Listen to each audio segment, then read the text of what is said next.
is a very low percentage of this that is smiles and glory holes.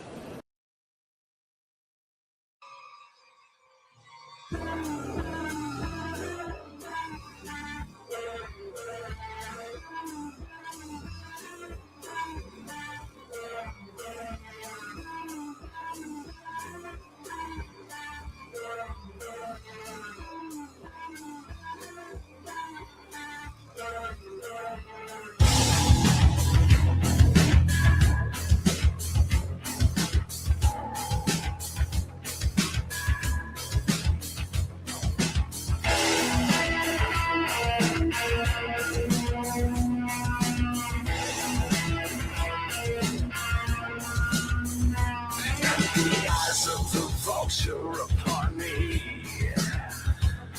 the whispering of leeches in my ear.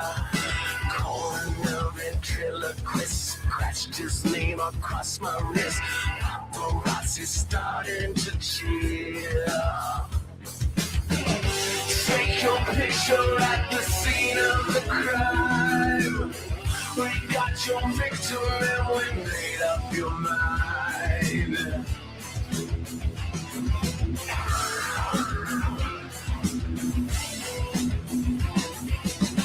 Shut off the spotlight, whose God will you be? Well, they want you if your hands are clean. Can't stop the bleeding, I'm not healing soon. He shot the world, I am the exit wound.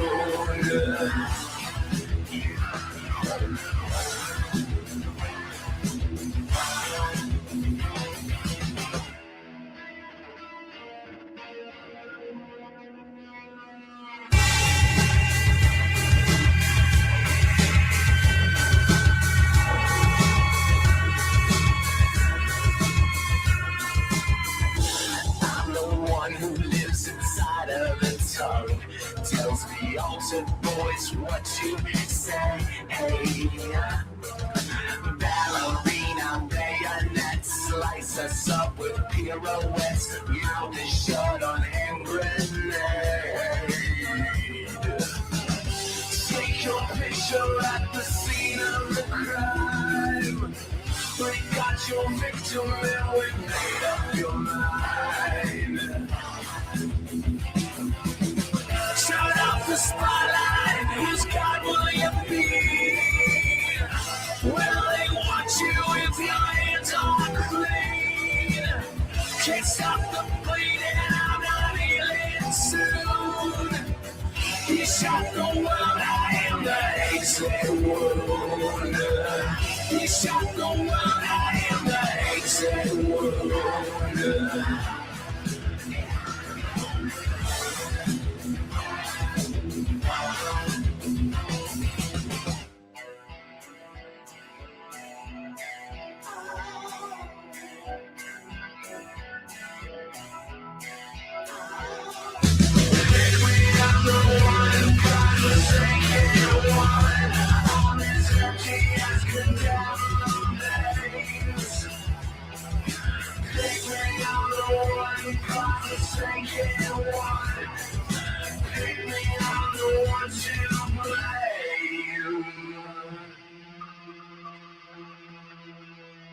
Can't stop the bleeding, I'm not healing soon.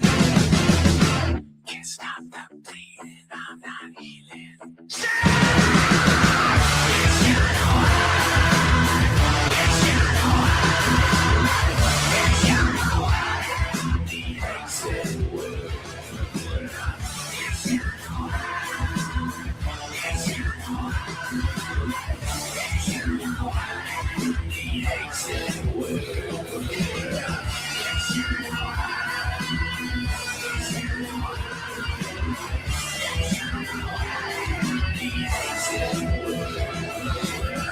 I'm not quite sure why I'm here or what I'm doing, but there's a reason. I don't like Facebook, and I don't like the internet. The library blocked my password. Now tell me, does that make any sense to you? This is absolutely lit. This is lit, lit, lit, lit, lit. Ladies and gentlemen, welcome to Dark Times with Dark Matt Steve. Please don't leave. I am your little host. Welcome to the stream. Get on in here. Get on in here, lovers. Lovers, haters, assassinators, patsies. Everyone's welcome in this chat. Get on in here. Where are we tonight? Facebook, YouTube, and Twitter, also known as X. If you're autistic and addicted to ketamine, wherever you're at, get them in the chat. What are we getting into? What are we getting into tonight? The latest on the Charlie Kirk, Tyler Robinson case. Strange details emerging. Day one of the Tyler Robinson preliminary hearing. So if I understand, what we've been waiting for here is for them to get into the nitty-gritty with some of this evidence. And the prosecution, remember, they claim to have mountains of evidence on Tyler Robinson. You know, and I've been fighting with people on Twitter about this. And I'm interested to see the evidence. You know, I'm intrigued. I want to, I've never said that it's impossible that Tyler Robinson was involved in what happened or something, but I don't, so far the official narrative has been questionable at best. You know, we've covered this a lot on this channel. This evidence that most people are touting as, no pun intended, bulletproof evidence, the nail in the coffin. But it's not. And it's weird. We'll get into some of this. But yeah, guys, this has been day one so far. We're going to take a look at some of the stuff that's happened. So far, I think we've only had a few people giving their testimony about what happened. I think it was one of the officers and someone else. We'll take a look at it. But yeah, guys, I'm interested to see what happens. I don't know. I honestly, so one of the reasons that I have been a little bit more confident with this, discussing this and whatever, and pretty confident that this, I don't know. I almost think maybe they messed up or something. And you know who I mean by they. But dude, some of the either we are being played, and they are specifically only releasing evidence to the public that is, how do I put this? It's like the evidence they're releasing is like sort of like an IQ test. It's sort of like it's like they're testing the public for what they will believe. Like if we just show you a guy run across the roof on that day and he jumps down and then we say we found a rifle in the woods and we release a picture where the scope is improperly attached to the rifle, improperly mounted to where you can't even switch the rifle from safe to fire mode. And you know, there's like all these things that they release to the public. Will they believe that a 30-06 will put an entrance wound the size of a Reese cup in someone's neck and then not exit their body? Let's see. It's like, you know, and it's not like it's completely impossible for Tyler to have been involved, like I've said, but the evidence they've released does not prove anything. But there's people that saying it does. We've been over this, like saying his DNA is on his rifle and his screwdriver and his towel. People don't understand how that is like not compelling at all. You understand? Like if someone stole my rifle and took the shot, God forbid, if some FBI agent snuck into my house and stole one of my guns and killed somebody with it, and the FBI agent was wearing gloves, it would look like I murdered somebody because it would be my fingerprints all over the fucking rifle. You know why? Because it's my rifle.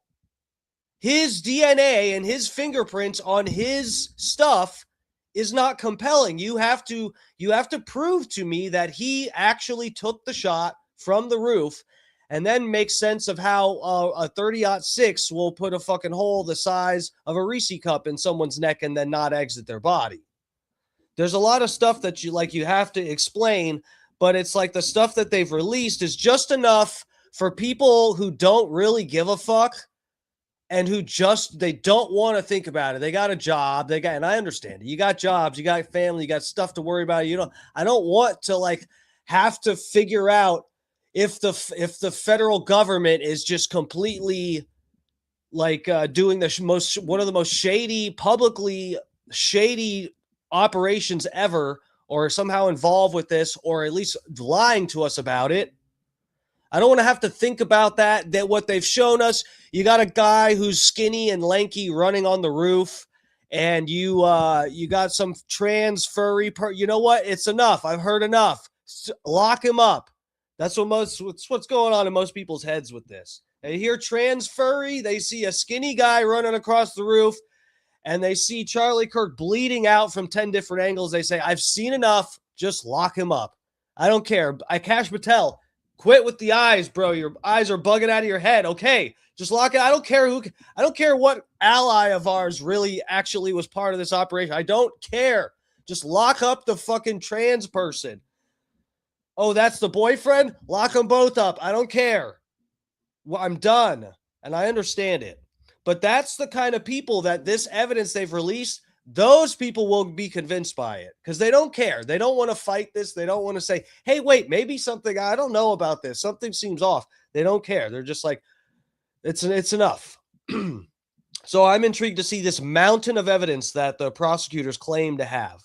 I really am interested to see it, unsarcastically. Let me get the chat up on the page here. I'll say hello to everybody, trickle in, and then we'll get started. Here we go. Plutow. Got you guys up on the page. Let me get rid of this banner. Oh. Johnny Z's up in here. What's up, Z? How's it going? Kenny Powers up in here. What's up, guys? What's up? Maddie P. Thank God I got some mods up in here. Welcome. Thank you guys for joining us. Scrolling.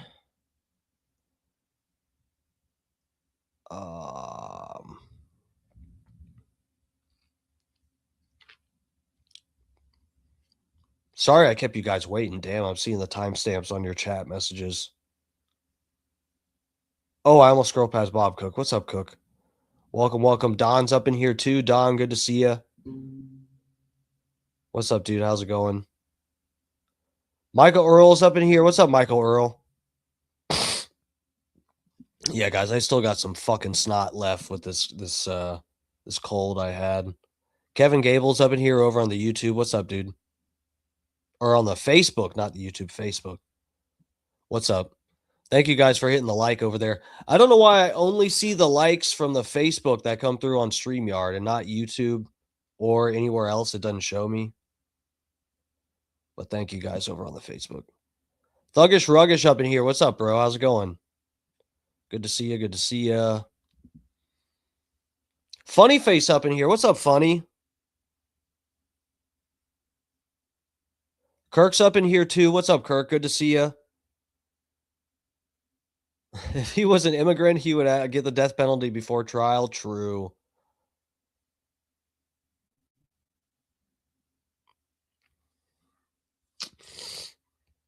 All right. Oh, you know what's funny? So I almost closed this out, but I got the Matrix Revolution on another tab. I was watching the Matrix movies, and this is the funny thing. This is just clearly out of spite and anger. Guys, I put on the second Matrix. Listen to this. Go check YouTube. In fact, pull up another tab or do this later. Go check YouTube and tell me when you go look up the Matrix, first or second one or third one, any of them, look them up on YouTube. They're on YouTube. But on my end, it says pay. You have to buy or rent to watch the fucking Matrix movies on YouTube. They used to be free. Okay? I started watching one of them, and it was because I wanted to see on YouTube. I was trying to look up the scene with the architect. Okay. And the scene is broken up on YouTube, and I was like, there's something missing from here. It wasn't part of what I was looking for, but anyway, so I went and watched the full thing.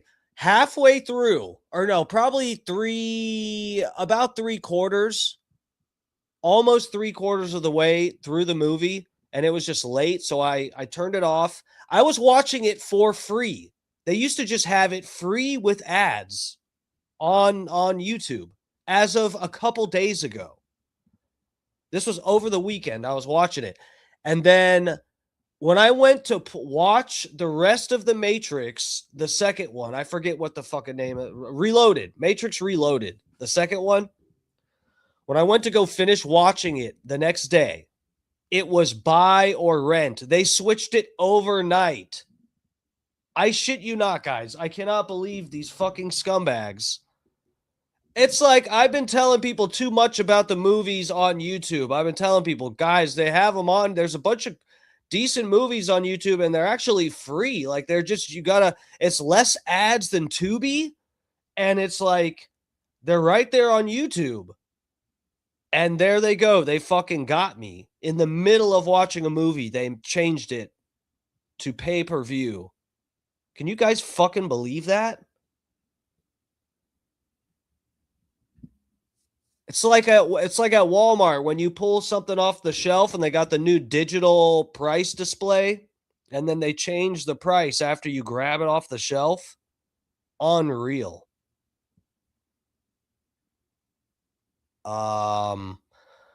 So where are we going to go to first? Let's look up here. Let me pull an article up.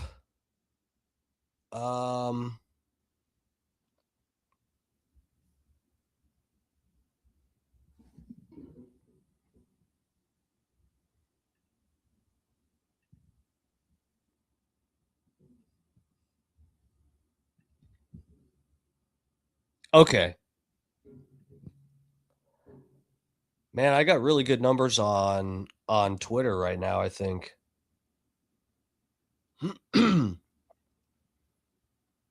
Yeah, wherever you're watching, I appreciate it. If you would jump over to the YouTube chat or wherever you're at, get up in the chat. I already said that, but yeah, I'd appreciate it. I'm trying to build up my YouTube channel over here a little bit. Let's see here. So let me get you guys over to this tab. Kirk's family release statement. Okay, here's what Charlie Kirk's family said as the preliminary hearings for his accused killer begins. Fuck off. Prosecutors are expected to present video of the shizooting, a recorded statement from the suspect's former roommate and partner, Discord messages, and other evidence during a week-long preliminary hearing. Now, this is going to be interesting too, guys, because the Discord messages, remember, I'm just excited to actually get the facts straight with this, okay? Because these goddamn Discord messages, I don't understand what the fuck is actually going on with them. The Discord denied that some of these existed or that it was on their servers. Like, it's almost the initial article we pulled up made it sound like the messages were just fabricated, that Discord just denied that there were messages at all sent on their servers. And then later it seemed like another article we looked at made it sound like Discord claimed that there were no messages about him confessing or planning the thing on Discord. So I don't know. I'm going to be interested to see what the fuck. That part of what they're doing with the preliminary hearing here, what we're getting into is the judge figuring out what evidence and stuff is going to be allowed into the trial, I guess, some of this. So anyway, let's read through more of this article here. Provo, Charlie Kirk's widow, Erica Kirk, and his parents quietly left the courtroom Monday as a former Utah Valley University officer described the single rifle shot that echoed across campus before striking Kirk on September 10th. Dude, it's so crazy. I mean, I don't expect everybody to go schizo and deny everything the feds say and, you know, whatever. But it's so crazy how we're already, you know, the wording of this, I hate to use this wording myself, is problematic, right? Because we don't know what the fuck took him out. They are saying that this is like, there's so much that's baked into everyone reporting it like this, right? Because number one, we don't know that it's a rifle shot. They weren't able to match the bullet that was recovered. Promo's up in here. What's up, Promo? Good to see you, lover. They weren't able to match and now I'm not saying that proves that wasn't the bullet. Remember that we're specifically saying it's the specific wording, the ATF or whoever the fuck. There's dispute over the bullet because the bullet could not be matched. That doesn't mean it's not the bullet. It just means maybe it was too distorted and messed up that they couldn't match it or whatever the case is. You know, that needs to be looked into more. But you know, and so we don't know exactly what took him out, right? That hasn't been proven. And then also baked into this, they're saying the single rifle shot that echoed across the campus. I mean, the only theory involving a rifle is Tyler Robinson having taken the shot from that rooftop. So it's sort of like, I feel like they're just reinforcing in everyone's heads already that Tyler Robinson did it and we're just convicting him for it.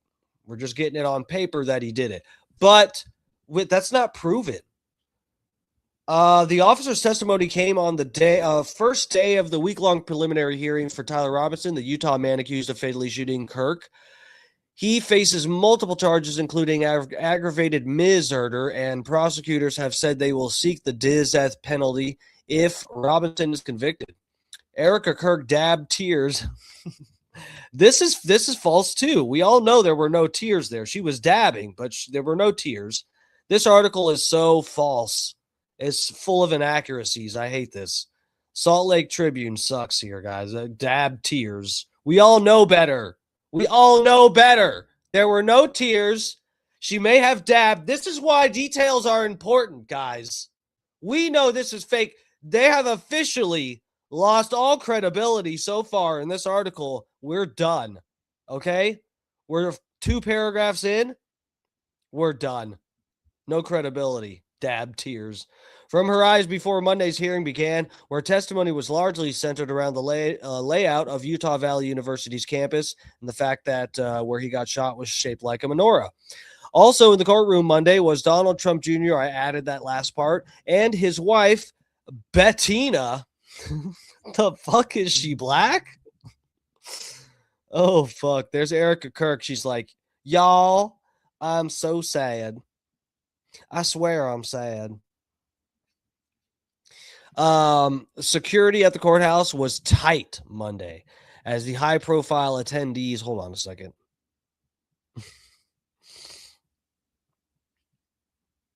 Sorry, just checking on the chat. I'm just making sure you guys are still alive and with me here. Okay. She had fireworks in the courtroom.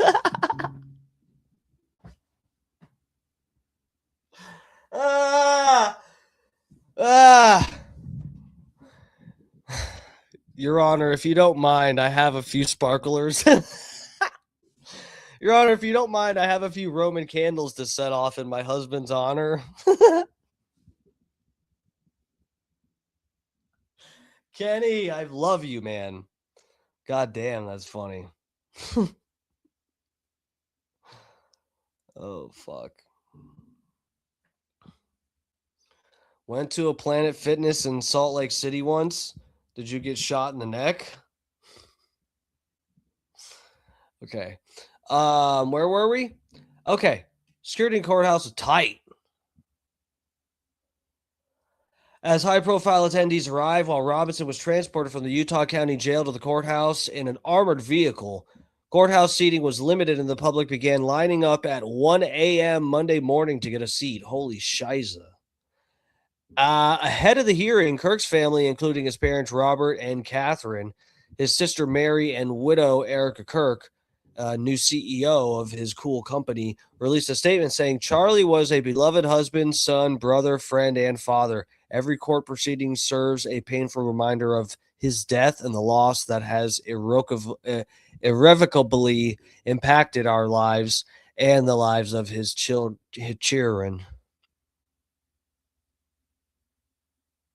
Oh, we got a video, what she sees in the whole. Okay, let's take a look at this. What we've seen so far this morning is really a layout of This is probably AI generated, but let's just watch it. Utah Valley University's campus, kind of putting pieces together of where Charlie Kirk was, where they believe the shooter was, and hopefully within this day we'll see them put this all together. There was one point at this hearing where the officer describes hearing a gunshot, and at that moment, Erica Kirk and Charlie Kirk's parents left the courtroom. This is obviously a very challenging hearing for them, and they've been pretty emotional so far. We're expecting... She wanted to go outside and set off some mortars, so Erica Kirk left the courthouse when they started talking about the moment her husband got shot. She's like, guys, I got some mortars. Oh, guys. Your Honor, can I take a quick firework break? I need to mourn my husband. Your Honor, I'm feeling sad about my husband's death. Can I please go outside and set off a few Roman candles, please? We got snakes, sparklers. Oh, fuck. Erica Kirk said, Your Honor, can we take a quick recess? I actually... I have a few fireworks to set off, and then she starts listing them, and it's the whole list from Joe Dirt, and I wish I knew the whole list. I would just rattle it off like that, and you guys would be like, oh my God, that's such a funny reference. Just to replay it in your head. Imagine that's Erica Kirk. She's listing all the fireworks that she's going to go outside to set off as the officer describes her husband getting shot. We all mourn differently. More graphic testimony this afternoon with perhaps a video of the shooting being shown in court. So this kind of emotional testimony will likely continue. She sounds like she's about to cry. We remain deeply grateful for the support and prayer kindness sustain us during this darkest day of our. The family members said they would not make any further public comments out of respect for the judicial process and asked for privacy as they navigated the court process and their grief. Please, we privately, we would like some privacy as we go out back and set off these mortars. Please, thank you, respectfully. We've got some sparklers, some black cats, and we got some little poppers and sparklers for the kids and stuff, and we also got mortars to set off. Would you please not film us doing this? It's a very private grieving process that we've got going on right here. The week-long hearing will be live streamed. So far, testimony has focused on establishing the layout of Utah University campus and what former UVU police officer Chris Bagley saw in the moments after he heard the single shot. What's this? What do we got? I don't want to read all this. I need another bong rip. I can't lie, guys. Robinson's defense attorney had tried to delay this week's hearing, asking the Utah Supreme Court to consider their team's appeals on previous decisions made by 4th District Court District Judge Tony Graff. He has allowed cameras in the courtroom and rejected the defense's request to require Lance Twiggs, Robinson's roommate and romantic partner at the time of Kirk's death, to testify in person and be cross-examined.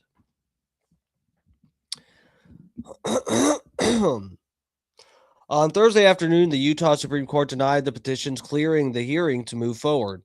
Prosecutors will present evidence this week that they say is sufficient to send their case against Tyler Robinson to trial. They plan to call a handful of police officers to testify as they lay out their case, according to court filings, and will show video of Kirk's shooting, photos of the rifle police believe is tied to Robinson, a medical examiner report, and messages that Robinson allegedly sent in a Discord chat and to Twigs. I'm interested to see what they say about that Discord chat. It is also expected that a recorded statement Twigs made to law enforcement will be played during the hearing. The statement, prosecutors have said, details how Robinson allegedly told Twigs not to talk to police after he confessed that he had killed Kirk, hid the guns, and threw away his clothing.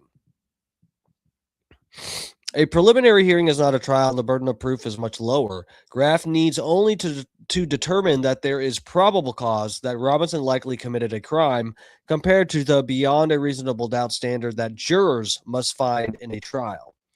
Graff must also view all the preliminary hearing evidence in the light most favorable to the state.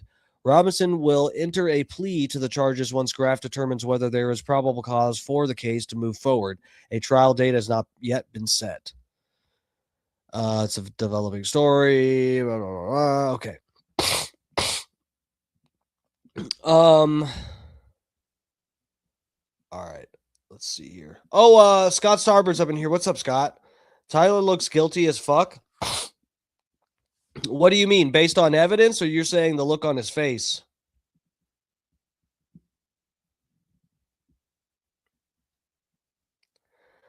Tyler's attorney strategy is just to keep the death penalty off the table. Husker do's, Husker don'ts, yeah.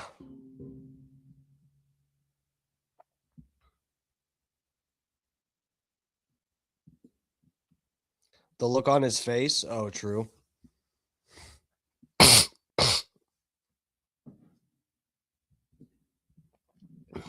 All right, here.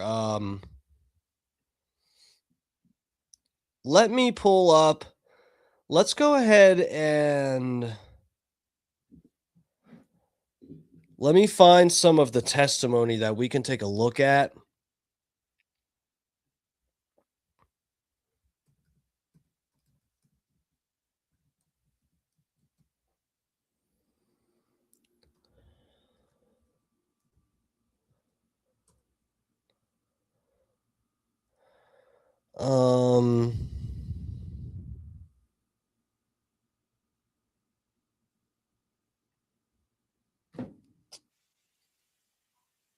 Now this shit, we'll probably pull up another deal.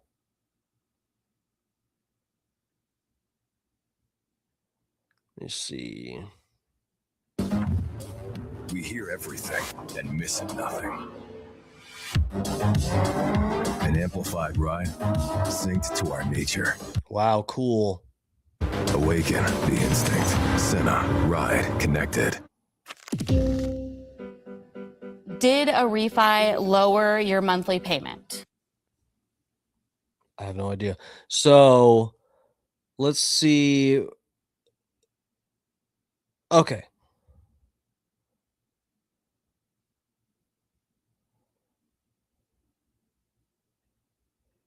The preliminary hearing. Any other business that we need to address before we turn to the business of witnesses? All right, this is 7 hours, guys. Lock in, okay?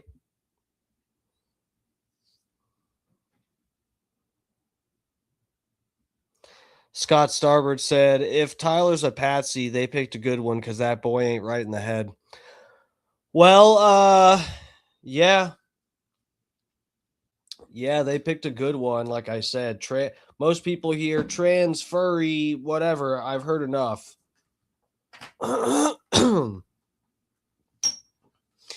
Yeah, dude, I mean, I think I'm interested to see what evidence, I was sort of starting to explain this. I guess I'll finish making my point because I know I digressed and went on to something else. But so part of the reason that I am suspicious and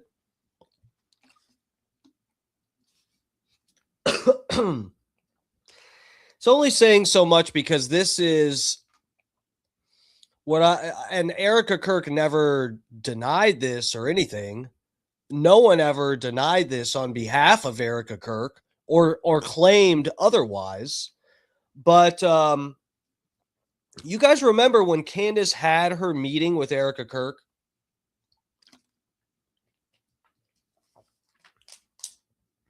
So when they met, part of what Candace Owens talked to her about, and I feel like this is crucial because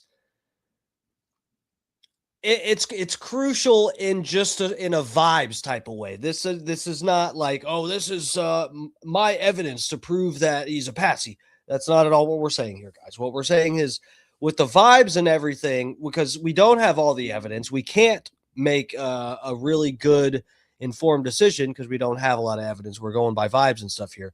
So for what evidence we don't have, we're going with vibes and critical thinking. Okay. So when Candace met with Erica Kirk, and remember, Erica Kirk has already said, I forgive Tyler Robinson. Erica Kirk is like adding to this public sort of conviction of this guy that he is guilty, but I forgive him. He killed my husband. I forgive him. Okay.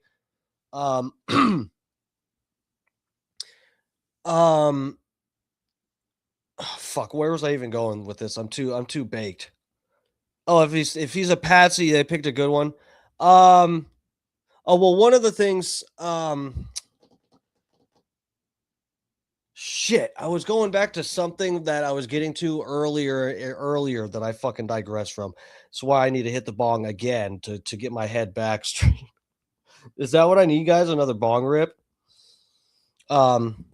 You still think he absolutely did it? Something Scott made me think about by saying they picked a good patsy. Damn it.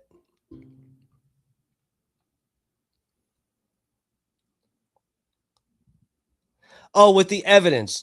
No, so I think he absolutely did it. When she went to meet with Erica Kirk, one of the things that Candace got into with her was what she knows about the case, okay? Because Erica has been saying she forgives Tyler Robinson and that she doesn't want people to look into this, to look into anything, to just shut up and just stop. The people that are investigating me and investigating all this stuff, and just stop. And this was one of the things Candace was going to talk to her about is, can you tell me what evidence that that the feds have that proves to you that Tyler Robinson is guilty and that we shouldn't look into this any deeper for another shooter, more people involved, whatever. And they didn't have anything. They didn't have anything special, any information that would make you go, oh no, I get why you're. So they've shown her the rest of the footage from the rooftop where you can clearly see him take the shot. Because, guys, they have that footage.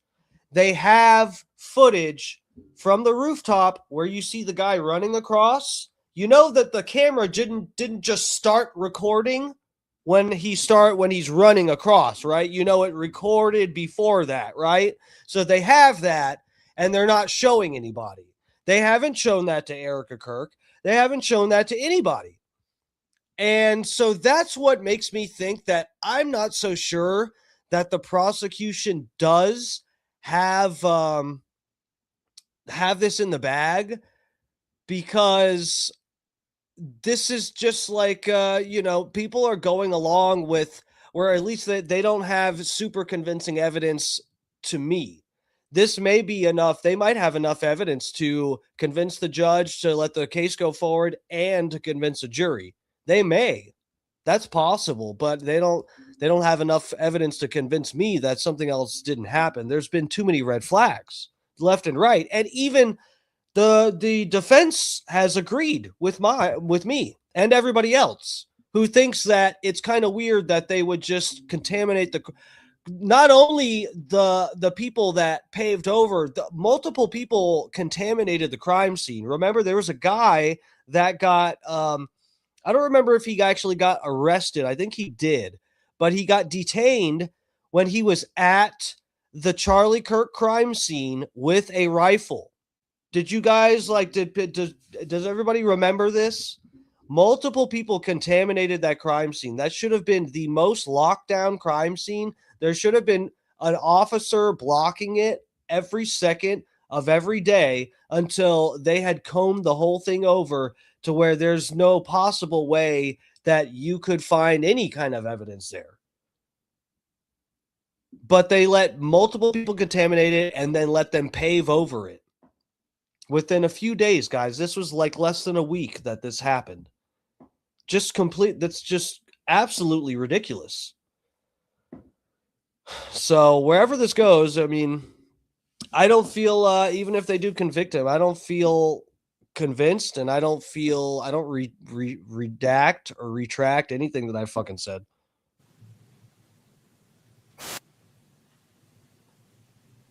Mr. Novak. Thank you, Your Honor. Richard Novak for Mr. Robinson. Your Honor, the court had issued an order, maybe it was early last week, asking the parties to meet and confer about the question of whether exhibits will be published. And we did, and we can either deal with this as a general matter, or we can deal with it on an exhibit by exhibit basis. But I just want to make sure that we didn't lose track of that issue. The court had earlier entered an order granting in part the defense motion to exclude, I'm just going to say technology in the courtroom because it's a shorthand for video cameras and photography and microphones, because the parties had earlier stipulated that none of the exhibits would be available from the preliminary hearing, would be available for inspection or copying. I understand that publishing the exhibits in the courtroom may technically be different than that, but whenever the court is ready to deal with that issue, we just want to make sure that we do so. Here, let me find the testimony, or actually we'll just scroll through because screw this. We'll get to, here we go. We're starting with some testimony here. Use natural ingredients you actually know the names of, like Sky and Salt. There are a few out there, but these contain non-toxic, all-natural ingredients. Last month, Ken Ganley Kia gave over $50,000 from our marketing budget to customers through our... Yes, Your Honor. My report, the last hearing, is the latest report. As of June 18th, we had provided approximately 100% of the material in our possession.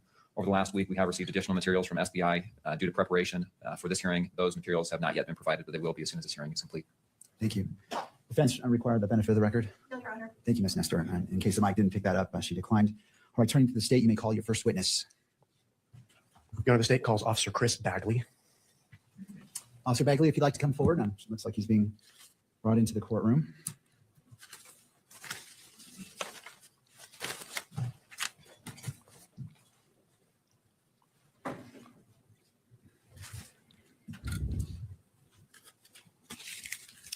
All right, Officer Bagley, if you wouldn't mind coming forward, past the lectern and being sworn in.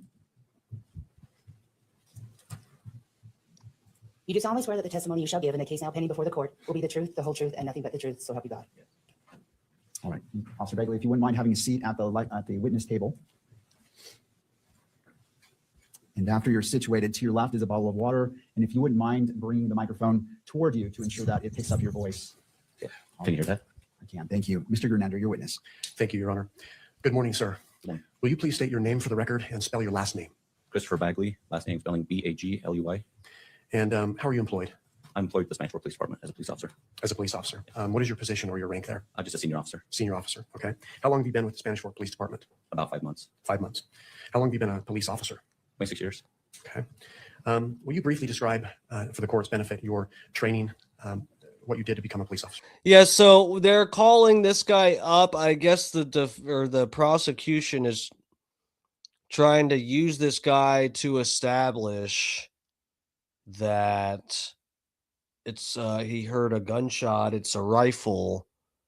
I did the Utah Post Academy, which is about 600 hours of training for basic things to become a police officer, report writing, arrest control, stuff to that effect. When you say Post Academy, is Post an acronym? It is. What does that stand for? Police Officer Standard Training. Okay. Were you certified through post? I was. Okay. And what did that certification require? Going through that post and graduating, all the academy, all the credits that you get with hours, and then physical fitness after that effect, and then graduating from that to earn a certificate. Was there also testing involved? There was. At the academy? Yes. Okay. Were you employed in September of 2025? I was. And where were you employed then? Utah Valley Police Department. And how long did you work for the Utah Valley University Police Department? 5 years. 5 years. Okay. Liar. And do you recall what your position or your rank was there? A senior officer there. Senior officer. Okay. Describe, if you would, just your general duties as a police officer at Utah Valley University. There at Utah Valley University, we'd patrol the campus, we'd walk around, we'd patrol, we would do investigations if there was crimes to that effect. We'd make sure that students or staff, if they needed something, we'd be there for them. So basic police, kind of like a school resource officer, community oriented. Avoid checking rooftops, The policing. Okay. Was this a full-time position? It was. Okay. Did you work in law enforcement prior to UVU? I did. And where did you work? I worked at Utah County Sheriff's Office for 13 years. Before that, I worked with Springfield City Police Department for 6 years, and also with the Salt Lake County Sheriff's Office for a year. What were your positions with those departments? Varies. I did K9, I did SWAT, I did motors, senior officer, FTO officer, detectives. Okay. While you were at Utah Valley University, did you have access to the video surveillance system on campus? Yes, I did. And how so? It was at our desktop where our police station is. We have desks, and on our desktops, we'd have access to it there. Or we'd go into dispatch and they'd have a wall full of camera systems that we could look at. How familiar did you become with that system? I'm very familiar. Can you describe how you became? Dude,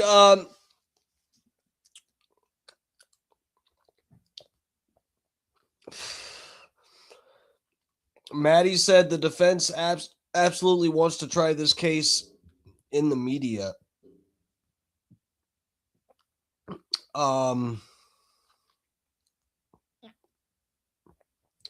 What do you mean by that? Aren't they the ones trying to keep cameras out? Very familiar. Like I said, it was one of our daily routines that we'd go in there if we were looking for somebody or tracking something back. We'd go in, we'd go back to that time frame. We could trace somebody, track somebody through campus. I'd also turn around and make some maps so it was easier for dispatch or somebody to click on an area in this campuses where the buildings were and be able to click a little bit easier and get a faster response. So make some maps and stuff like that. And how often did you use the system? Every day. Okay. Did you become familiar with the campus at Utah Valley University when you were working there? Yes. And explain how you became familiar with it. Like I said, we'd walk around. I would train other officers. We'd make sure that we knew all the ins and outs, the back doors. We'd make sure we knew where every classroom was, where every entrance and exit was. We'd secure the building. We patrol the neighborhoods. We patrol around campus. And then we also have off-site campuses that we drive to and make sure that they're secure also. Okay. You mentioned. But we're afraid of heights, so we don't check the rooftops. That you patrol the neighborhoods? Yes. Surrounding campus? Yes. What about the neighborhood to the north and east of campus? Yes. Okay. What was your purpose for patrolling those neighborhoods as an officer for UVU? One, it was right next to UVU, so we patrolled it. Sometimes people would run up in that area or be walking up that way. We'd have stolen bikes, stuff like that. So we'd go in the areas, look for stuff. Also with Orem Police Department, we go back up them quite a bit for other calls and a lot of it in the area. Okay, so back up just a little bit. So Utah Valley University is located in what city? Orem, Utah. Orem, Utah. Okay. How familiar did you become with the buildings on campus? I'm very familiar. And the walkways? I'm very familiar. You mentioned the entrances and exits to the buildings? Yes. What about parking structures? Yes. Same answer for that? Yes. Okay. Are you familiar with the courtyard or the outdoor amphitheater on campus? I am. And generally speaking, where is that located on campus? It's more of the central, it's an outdoor area centered by a bunch of buildings around it. So it's in the center of the campus pretty much. Okay. Can you describe what it looks like, this courtyard, this amphitheater? It's kind of like an amphitheater look. So you got some grass and a menorah, a couple steps that go up. You got some cement on top with some bushes and flowers. You've got places where people can sit and eat. They come out and study and relax on the grass. And there's a waterfall with a little pond that comes down into a stream. Okay. Are you familiar with the surroundings, the buildings around the amphitheater? Yes, I am. Okay. In relationship to this amphitheater, this courtyard, where is the Hall of Flags located? It would be directly west of the courtyard. Okay. Is it part of the courtyard or is it just off of the courtyard? It's kind of the courtyard, like butts up right against the courtyard, so it'll be the west side of the courtyard. Okay, so to the west of the courtyard. Is there a walkway across the Hall of Flags? There is. Okay. There's an inside one and an outside one. Okay, so what is the Hall of Flags then? The Hall of Flags is kind of like a bridge between two buildings that all the flags throughout the world are represented in there with some chairs where people sit down and relax with windows so you can see through all the way to the Utah Lake. Okay. What are those two buildings that are connected by this Hall of Flags? The Fugal building over to like the science building area. Okay. So you mentioned the Fugal building. Yes. Where's the Fugal building located in relationship to this courtyard? It's to the south of the courtyard. Okay. Does it run up against the courtyard? It does. The building. Okay. What about the Woodbury Business Building? Where's that in relationship to the courtyard? That's kind of southeast and it runs up right against the courtyard also. Okay. And in relationship to the Fugal building, where's that Sorensen? Or excuse me, that business building, the Woodbury Business Woodbury building. Business is right directly east of the Fugal. Okay. If this mower could talk.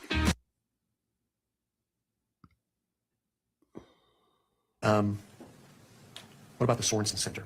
Where is that located with respect to this courtyard? The Sorensen Center is going to be kind of like a northeast of the courtyard. Okay. Does it, again, run up against this courtyard? Yes, it does. Okay. And where is it in relationship to the business building? Woodbury Business Building is just directly south of the Sorensen. Directly south. Okay. The Losi Center, are you familiar with that building? I am. And where is it located on campus? Directly east of the courtyard amphitheater area. Okay. Does it run up to the courtyard, the Losi Center? No, not really. Okay, It doesn't so- run right up against it. So the Sorensen building is kind of right between those two. Okay. In relationship to the Sorensen building, what direction is the Losi building? East. East. Okay. Are you familiar with the LDS Institute building on campus? Yes, I am. And where's What are all these fucking boring ass questions, dude? For reals? Can't they just show us a fucking diagram? And where's that? That is going to be, so you mentioned the Institute building is going to be north of the Losi Center. There's a parking structure that has several levels of parking. It's going to be directly west of the Institute building. And then they also have a parking lot to the north of that across the road. Okay. With respect to the parking structure, can you describe for the court how one would enter this parking structure, driving and even walking? How do you enter and exit that structure? So on the north end of the parking structure is Campus Drive. You can drive in and exit on level 1. So that's the ground level. That's where you'd enter if you're driving in or exiting back out on campus. Then it goes up to level 2. And on level 2, exit is what's called Heat Plant Road. In between the Institute building and the garage is a low road. And there's an exit right there that you can drive out.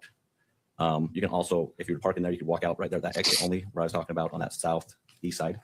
You can walk out there, or on the north end of that garage, there's some stairs that go up all the levels, and it goes down to the bottom level and across the street through a tunnel to the LDS. The Woodbury Business Building? Yes, it does. The Fugal Building? Yes. And what about the Losi Center? Can you see that from this photograph? Yes. Is this photograph a fair and accurate depiction of this area of UVU campus on September 10th, 2025? Yes. Your Honor, the state offers State's Exhibit 1. Your Honor, we would object to failure to lay a foundation for, oh, I'm sorry. It is a little bit tricky because that microphone. Sorry about that. Your Honor, we would object to inability to authenticate. There's not been a foundation laid that this officer took this photo, can verify when it was taken or by whom it was taken, so we would object. Mr. Grunander. Would you like us to argue now or approach the bench? Well, as it relates to this, I'll hear argument. Okay. Judge, first of all, it's very clear, well-established law that the person who took the photograph is not required to be present to lay the foundation for it.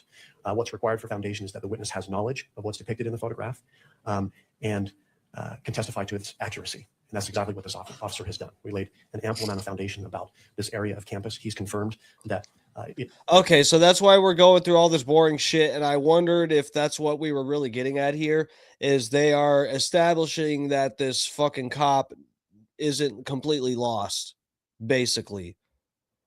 That they know he is familiar with the campus and knows the layout. I guess they're trying to demonstrate that. Depicts this area of campus that was previously described. He confirmed the buildings that he can see there. He also confirmed that it was an accurate depiction of this on September 10th, 2025. Thank you. Any further argument, Ms. Nesser? Mr. Grunander. We did file a standing objection at the very beginning of the hearing. I would just refer to our standing objection as well. I know this is not there's no written testimony in this, but just out of an abundance of caution, I want to also refer to our standing objection. Thank you, Ms. Nestor. All right, having considered the arguments, I find I'm going to overrule the objection and admit Exhibit 1. This witness has firsthand knowledge of the location as well as the building locations that foundation has been laid. He also stated it was a fair and accurate representation of what's being depicted here, and for those reasons, the defense objection is overruled. State's Exhibit 1 is admitted into evidence and may be published to the courtroom. Okay. So the state would move to publish that. Good try, defense. Good hustle. Good hustle. To the courtroom. It is so granted. The fat pig's up in the chat. What's up, lover? Good to see you. Your pigness. Officer Bagley, are you able to see the monitor that's here in the court that's pointed towards the gallery? Yes. From where you're seated, are you comfortable in describing where the courtyard is on that photograph, on that exhibit? Yes. And for the record, where is that located? So all the grass that looks like a triangle, the amphitheater look, that is going to be the courtyard amphitheater area. It's got the tent in it, the white tent that's at the bottom on the far left of the picture. That would be the courtyard area. It's surrounded by buildings, more of the grass area. I'm going to approach the photo. Well, I'm just going to, when you look at this exhibit to the left of the photograph, there's a walkway there. What is that walkway? So the red brick walkway that's going north to the top of the picture on the far left is going to be the Hall of Flags, the outside top of it. Okay. On the bottom of this photograph, there's a white roofed building. It's the largest building, at least as far as what's depicted on this exhibit. Yes. What building is that? That would be the Fugal building. Okay. And just to the right of that, so that would be to the east of the Fugal building. What building is that on the photograph? On this photograph, the courtyard is going to be this grass area that's going to be towards the top of the picture.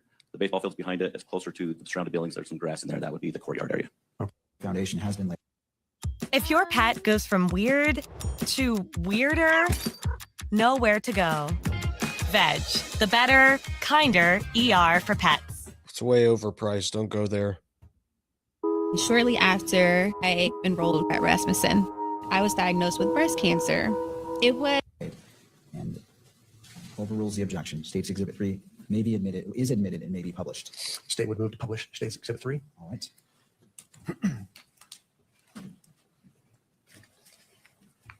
May I approach the witness, Your Honor? You may. Officer, if you would come down and Tyler, we are Tyler Robinson. We support you, okay? We know you didn't do this, all right? We got your back, buddy, okay? Don't let these attorneys scare you. Truth's up in the chat. What's up, Truth? Good to see you. We are Tyler Robinson. Okay. the well of the court, I'm going to ask you a few questions about this Exhibit 3 as well. Okay. Can you point out where the Hall of Flags is located and describe that for the record?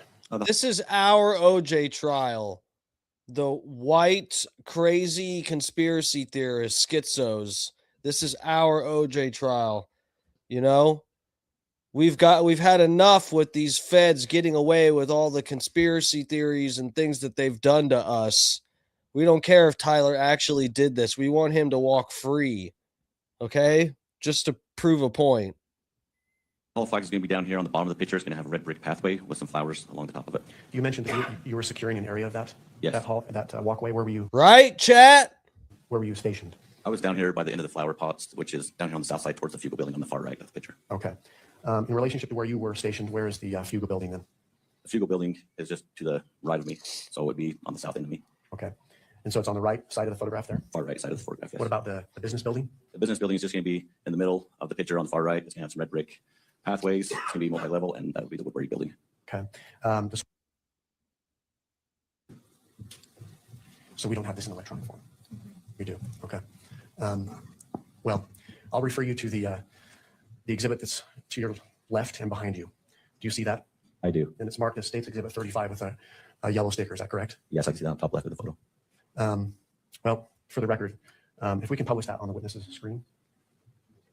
Thank you, Mr. Fernando. I was just going to mention that we shouldn't display it. Here, let's hop over. I got a few things saved. Let's hop over to some of the highlights from this. And then we'll skip through more of this to see what we find and stuff. Here, hold on. We got recap. Let's see what this chick says. We've played this chick's videos on here before. Let's hop over here. Hold on a second. We are Tyler Robinson. Hearing for Charlie Kirk's alleged assassin, Tyler Robinson, starts today, and it's being live streamed. And here's what we know so far. Erica Kirk arrived to the courthouse solo, and she entered through the side door. Charlie Kirk's parents and sister are also there, and you have to assume that the decision to not go and show up together was pre-planned, which is very interesting. It is clear that the prosecution is trying to solidify their case that Charlie Kirk was killed not just by a gunshot, but specifically by a rifle. Listen to Officer Bagley on the stand. You mentioned you heard something. What did you hear again? I heard a gunshot. Okay. Was your attention drawn to anything? I looked down and saw an empty pistol holder that was sitting just on top of the grass. And at that moment, things had died down just a split second. I realized that the shot I heard was more of a rifle shot and not a pistol shot. And what causes you to say that? Just from being around firearms through all my trainings, the difference is, a handgun is more of a short bang pop sound. With a rifle, you have more of a longer, violent bang or crackle sound. It's more of a violent kind of sound. It's longer. Oh, so you recognize that it was a rifle because it had more of a snap, crackle, pop sound? Sounds kind of like an explosion. The lawyer is also stating that there was no official drones flying during the event, even though Frank Turek has said on many occasions that TPUSA Media had at least one drone flying prior to the start of the event. This is just the very beginning. Do you think that Officer Bagley can identify whether or not it's a pistol or a rifle by a sound? He also identified the black and red screwdriver on the roof. Lance Twiggs is supposed to testify on the stand later this week, and there's so much more to come. We will be reporting it all live here, but for now, let me know what you think about all of this down below. No, I'm not going to tell you nothing about what I think. Stay out of my head. Okay.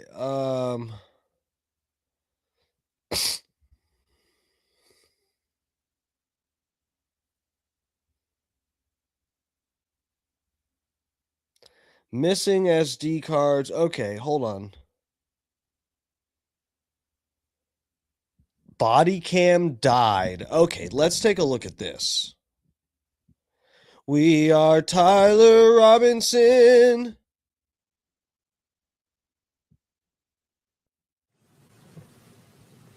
All right, your body cam footage that I reviewed appears to. Oh, yeah. So this is the cross-examination from the defense. Oh, yeah. Here we go. Get your head in the game, lady. Lock in right now. Tyler needs you. And while you're still on the roof. Do you know why that is? I think the battery went dead. It was just right at that moment. Okay. And do you know, did you ever turn it back on that day or go get it I don't know, what do you have to do? Charge it or stick a new battery in it? I don't even know. Usually dock it, but no, I didn't go back. It was too chaotic running around. So that 27-minute and 35-second body cam that starts when you're at the Hall of Flags and ends while you're still on the roof, but haven't put the crime tape up yet. That's the only body cam you have that day? Yes. Bruh. So here we are, guys. This is what I wanted to make sure that we got to. Someone clipped this from the preliminary hearing today, and it's that his body cam died. Dare I say suspiciously. Do they ever die unsuspiciously? No. Maybe sometimes. I don't know. All right, your body cam footage that I reviewed appears to end while you're still on the roof. Do you know why that is? I think the battery went dead. It was just right at that moment. Okay. And do you know, did you ever turn it back on that day or go get it I don't know, what do you have to do? Charge it or stick a new battery? How do we know for sure that it died and they didn't just redact it? The feds didn't just fucking take it?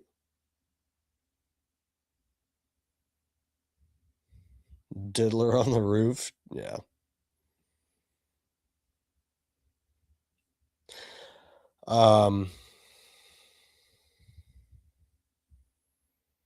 Yeah, bro, that's wild.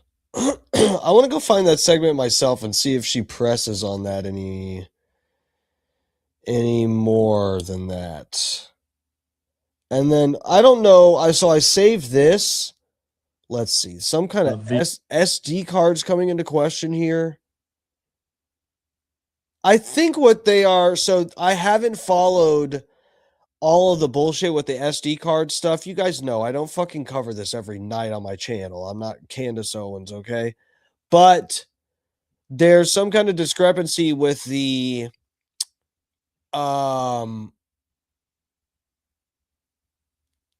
with who controlled this SD card, and hold on.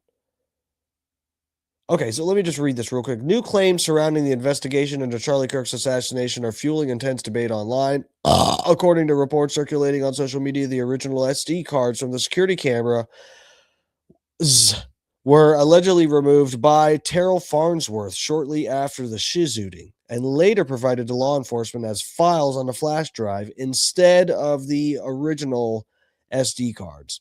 If accurate, some are asking why weren't the original SD cards turned over? Who had access to the footage before it reached investigators? Has law enforcement addressed this chain of custody? So what do they think? Someone tampered with the video, perhaps?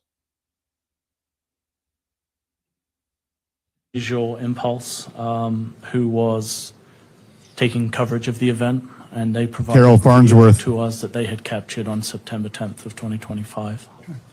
And do you know who or how that video was collected from Visual Impulse? Yeah, Mr. Farnsworth originally provided, I believe, a flash drive to Lieutenant O'Brien with one of the local agencies. And a short time after that, on September 10th, he provided downloadable versions, electronic versions to Agent Mortensen.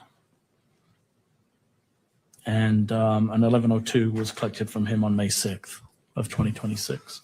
So an 1102 was prepared by someone. That means he transferred it. Yes, Terrell Farnsworth was the individual that prepared it. And in preparation for this, I spoke to him personally regarding that statement. And do you know what his association is with Visual Impulse? I believe he's the owner-operator or the director of the company. And then who collected that 1102 statement from Mr. Farnsworth? It was Agent Mortensen who collected it. Okay, and you know that because Agent Mortensen told you, or He provided it to me. And then, as I mentioned, I subsequently spoke to Terrell Farnsworth personally regarding his statement. Tiff is up in here. What's up, Tiff? How's it going? Welcome, welcome. Good to see you. Eatmore, what's up? Did I already say hi to you? Icy's up in here. What's up, Icy? I felt the cold chill. I didn't want to say anything about it. Make it awkward. What's up, Icy? Is there anyone else I missed?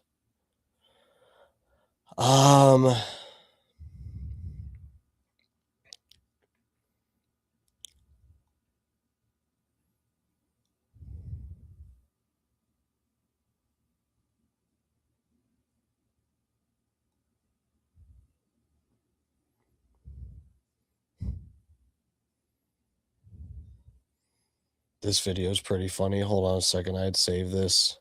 We all love Charlie. He was projected to run for president, but then one day he decides to stop taking the money and puts on a St. Michael pendant and sends a text saying he had no choice but to leave the pro-Israel cause. So we had to give him the old Shabbat Shalom. Headquarters sent us the location, and we pulled it up on the satellite. We couldn't believe it at first. I was like, That quad looks like a menorah.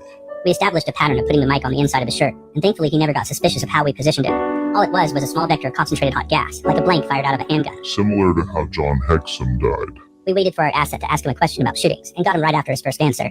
We made sure there was no ambulance on standby, and our guys were quick to secure his necklace. So we could remove any residue.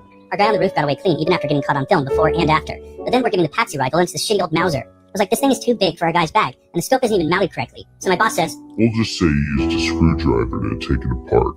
unfortunately, they rushed to publish photos of the rifle and wrote phrases on some of the casings that almost screwed up the entire operation. I was like, Who let a boomer write the memes? then all we had to do was excavate the crime scene, say we got the kid in 33 hours, and send some text to the lover in the Patsy's Discord server. Unfortunately, we used the same boomer to write it all, and I was like, No one's gonna believe a kid wrote this shit. then people started to catch on to the mic, so we had to figure out how to keep the company who made it quiet. So we blew up the whole building along with the entire staff. We all love Charlie. He was Yeah, so the fucking what's the deal? So I forget what the story is with this building. But guys, this is like where I'm saying there's just like too many red flags with this whole situation. It's just too much. It's to the point where it is too crazy for this official story to actually be reality, for it to represent reality, the Fed slop narrative. The fucking road mic, the fucking government had a contract with this company that manufactured these exploding. What the fuck? I forget. I'd see. This is the thing where with some of this stuff, I've been out of the loop. And part of the problem is I was resistant to the exploding mic theory for a while because I just thought Kirk got hit from behind, and I still kind of think he did. I don't know what the fuck happened to him, but the whole exploding mic theory is really it's got my attention now. In fact, I'm leaning towards thinking that is like the main deal. I don't know, man. That's wild. So yeah, that building and company that had the contract with the government to make some kind of fucking explosive thing, that building blew the fuck up and everyone fucking died in it. It's just all weird, man. Let me pull this up. We'll get back to the courtroom footage. These chicks have been covering some of this. I've stumbled across some of their stuff. Let me pull this up. Hunter Kozak, he was the person who asked the last question, the trans shooter question, right? You've got Terrell Farnsworth looking at him and shaking his head no. People are speculating that it could be because you're blowing our cover. What are you doing? You're telling him he's going to die right now? You're putting gun fingers? Moving around a lot, all shady. Yep. And there's video of this kid, Hunter, practicing his reaction. Actual reaction during the shooting. Okay. Same thing. Oh. Seriously? Come on. Yeah, guys, remember this? This guy's sketchy. Can't get good crisis actors because they're a bunch of evil retards. Yep. Hunter Kozak, he was the person who asked the last question, the trans shooter question, right? You've got Terrell Farnsworth looking at him and shaking his head no. People are speculating that it could be because you're blowing our cover. What are you doing? You're telling him he's going to die right now? You're putting gun fingers? Moving around a lot, all shady. Yep. And there's video of this kid, Hunter, practicing his reaction. Actual reaction during the shooting. Okay. Same thing. Oh. Seriously? Come on. Can't get good crisis actors because they're a bunch of evil retards. Yep. So true.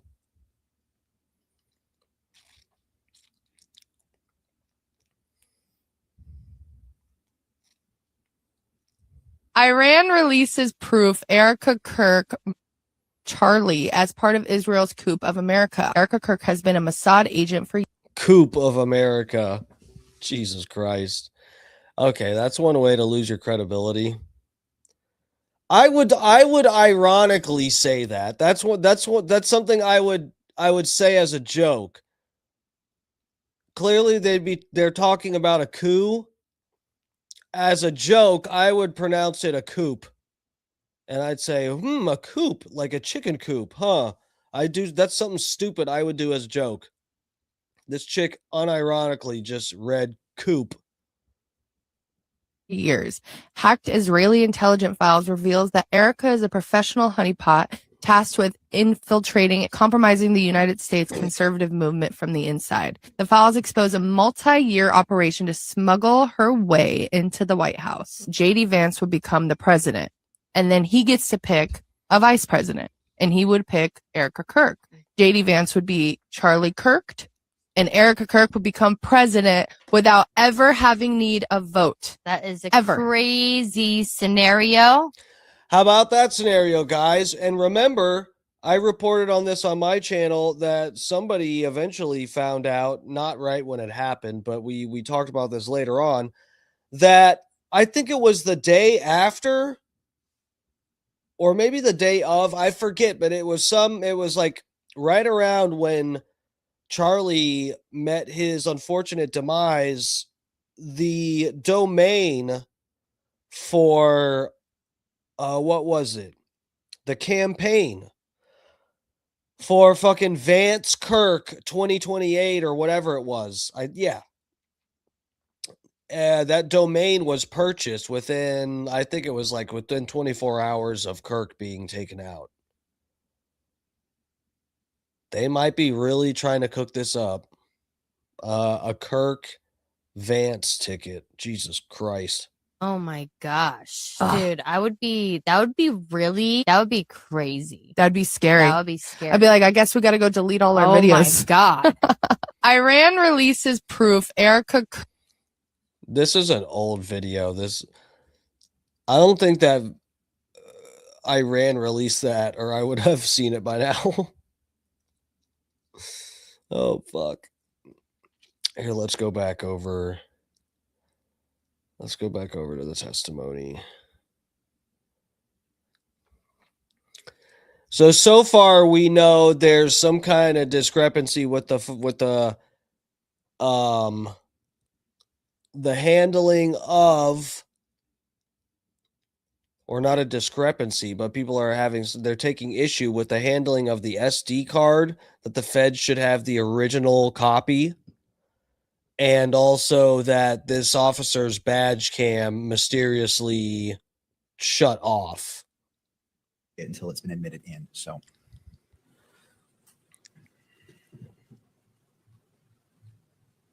Do you see State's Exhibit 35 in your monitor? Yes, I do. Okay. Do you recognize that? Yes, I do. And what is that?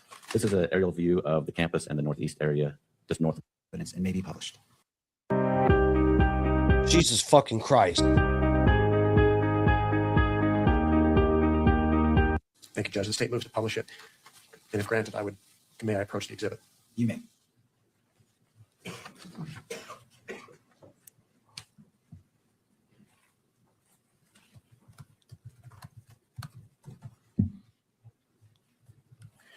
Officer, I've asked you about a number of the buildings located on campus. I'm just going to ask you a couple of questions about those and to help orient the court to what the judge is looking at, and then ask you about some of the streets in the neighborhood, okay? Okay.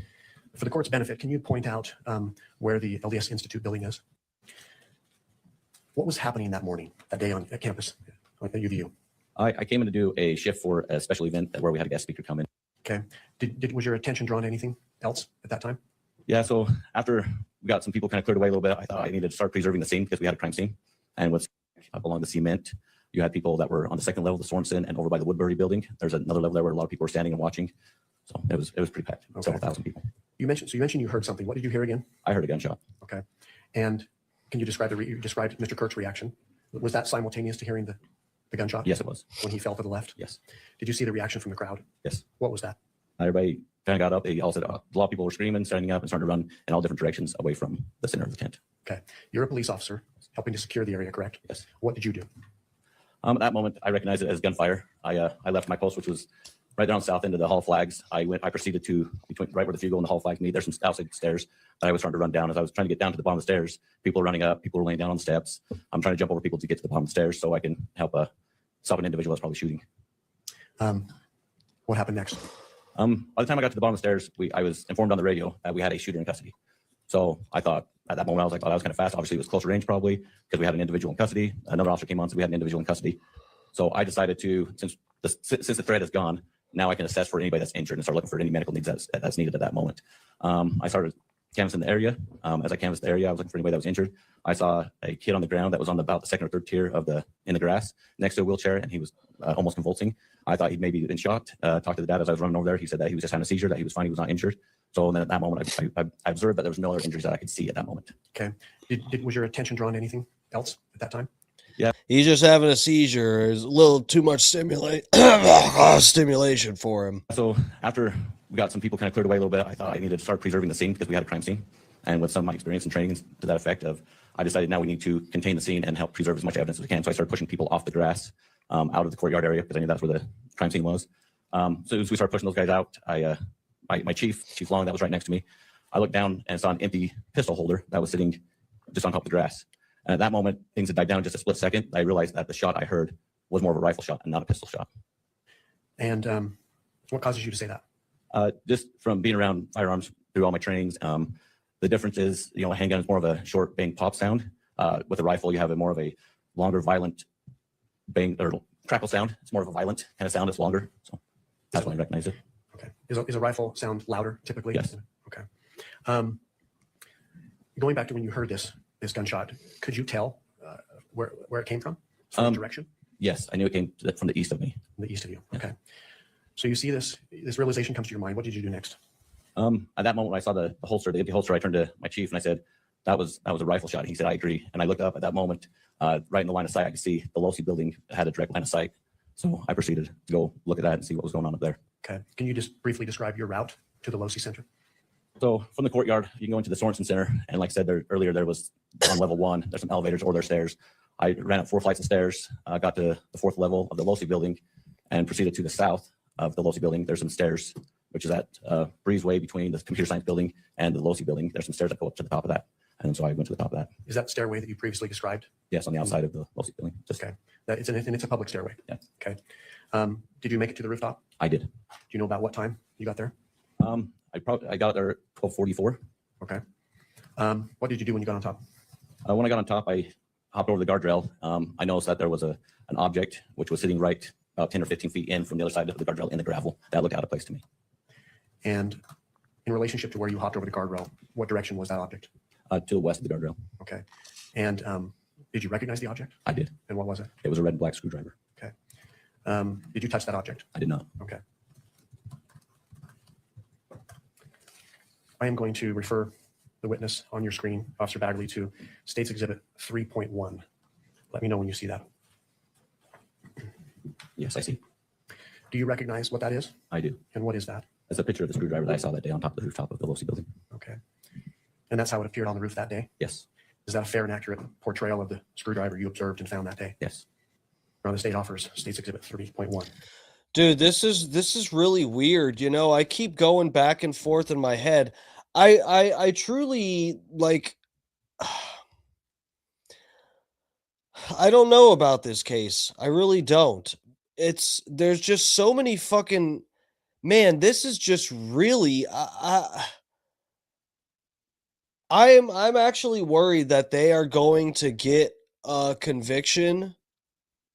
And you know, when we all look at all the evidence that's presented, there's going to be 1,000 holes poked in it, but they're just going to get a conviction because they've basically the public knowledge of this trial and the way that it's been presented and everything is like this guy's guilty already. You know, but I don't know. I don't know, man. It's weird. It's weird when it seems like we're hearing reported everywhere that his family thinks he did it and all this shit. And then you get that one reporter who got the grandparents on audio. It's not a video of it, but it's audio recording of them talking to the grandparents. And the grandparents are saying that he's a patsy, that he got set up. So it's like, I just don't even know what to think. You know, I'm not sure that I believe that he initially confessed at all. You know, that was like a big thing that they had. I remember that we used to really, in the beginning, it was a thing where I had to keep defending, like, dude, people make false confessions. It happens. Look at the MLK case, you know, look at this and that. And fucking, and it's almost like no one is really holding on to that anymore. No one's even like trying to die on that hill that he did confess. It seems like people are now realizing like, oh yeah, the fucking recording of him got, like, disappeared and stuff, and all this weird shit has been happening. The recording of him like turning himself in and supposedly confessing or whatever. And does the family, do the parents actually think he did it? If the grandparents sound that sure that he was set up like they do in that clip that we all heard, do the parents actually think that? Or is that just a thing that the media has just been able to... You guys remember, this is the same thing that happened with Luigi Mangione. Remember? This came out that the mother said that she was completely misrepresented, and she said she thought he didn't do it. And they ran with the fact that his mom said he did do it.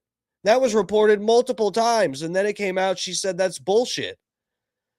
It's a great point about the MLK case. Yeah, dude, the MLK case, that guy confessed and was convicted and all that, and the family won in civil court, some kind of, I forget, I need to look into this more, But I looked into it before. I don't remember all the details of it, but I skimmed through the details of this, and the family won some kind of case to prove that there were more people involved in the MLK assassination, and that he wasn't a lone gunman, and that said there was some shady shit going on. They won some kind of lawsuit from the government that there was like a government involved in it or something. You guys can look this up, or I can do it while we listen to this. I'll look up the MLK thing. But, you know, this kind of weird shit like this happens, guys. I don't know. I mean, I get it, guys. I know it's crazy, and we're here. Now we're here, and the trial is starting. Things are gearing up, and it's like, shit, we really got to, for the sake of our credibility, we got to really, you know, think clearly about this, because we're here. We're about to find out what the fuck happened and where this is going. And I'm not backing down. I've said what I've said so far. I've thought very clearly about this. You know, and I've never said that it's impossible that Tyler's been involved. But as I've said, I think I already went over this earlier in the beginning of the stream. My main contention is that the evidence that has been released is not a slam dunk by any means. And people have been the proponents of the Fed slop narrative have been touting this evidence as if it's just a slam dunk case, and it's not, based on what we have seen so far. So there could be more that makes it all so much clearer. The prosecution claims to have mountains of evidence. So let's see. Ms. Nestor.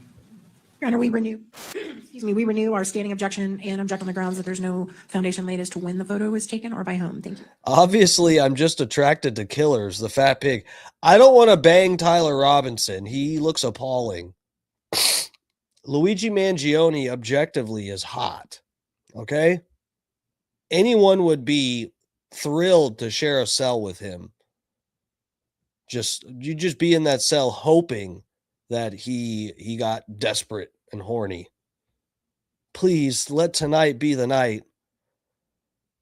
Relinquish control of your urges, Luigi. Unleash your urges, your needs upon me, please. Sorry. Same response, Judge. My previous arguments. And did you state that this was a fair and accurate representation as of September 10th, 2025? I said that day. I'll ask it again. All right. To the officer. Officer Bagley, you saw this screwdriver you're describing on September 10th, 2025. Is that correct? Yes. Is State's Exhibit 3.1 a fair and accurate depiction of that screwdriver that day, September 10th, 2025? Yes. All right. State moves to admit. I will go ahead and admit. State's Exhibit 3.1 is admitted based off of first-hand knowledge of this, what this image purports to be, and it is a fair and accurate representation as this item on that date of September 10th, 2025, and this exhibit may be published. Your Honor, before we continue to publish it and ask a few more questions, right now might be a good time to take a break. All right. If that's okay with the court. All right, let's come back at, it's 10:43. Let's go ahead and come back, well, 10:44. Let's come back at 11 o'clock, and then we'll resume direct examination. Court is in a brief recess. And all. You haven't seen. So we're skipping through the recess. Seen the sun in days. So at this point, it'd be easier to just fly to it. Go on, book it. It's easy. Booking.com. No. Booking.no.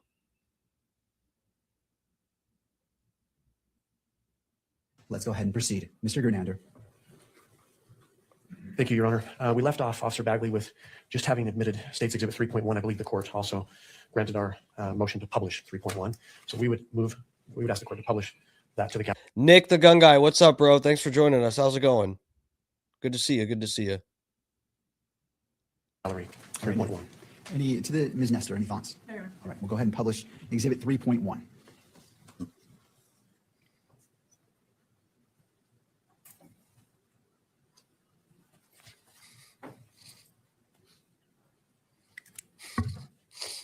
Whoa, just took a dark turn. That's the fat pig's fault.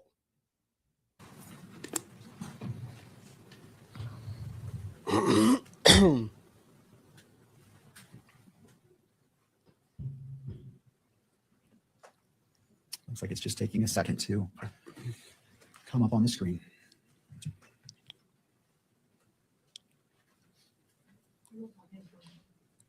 Let's go ahead and unplug and replug in the monitor to see if that brings it back to life to display.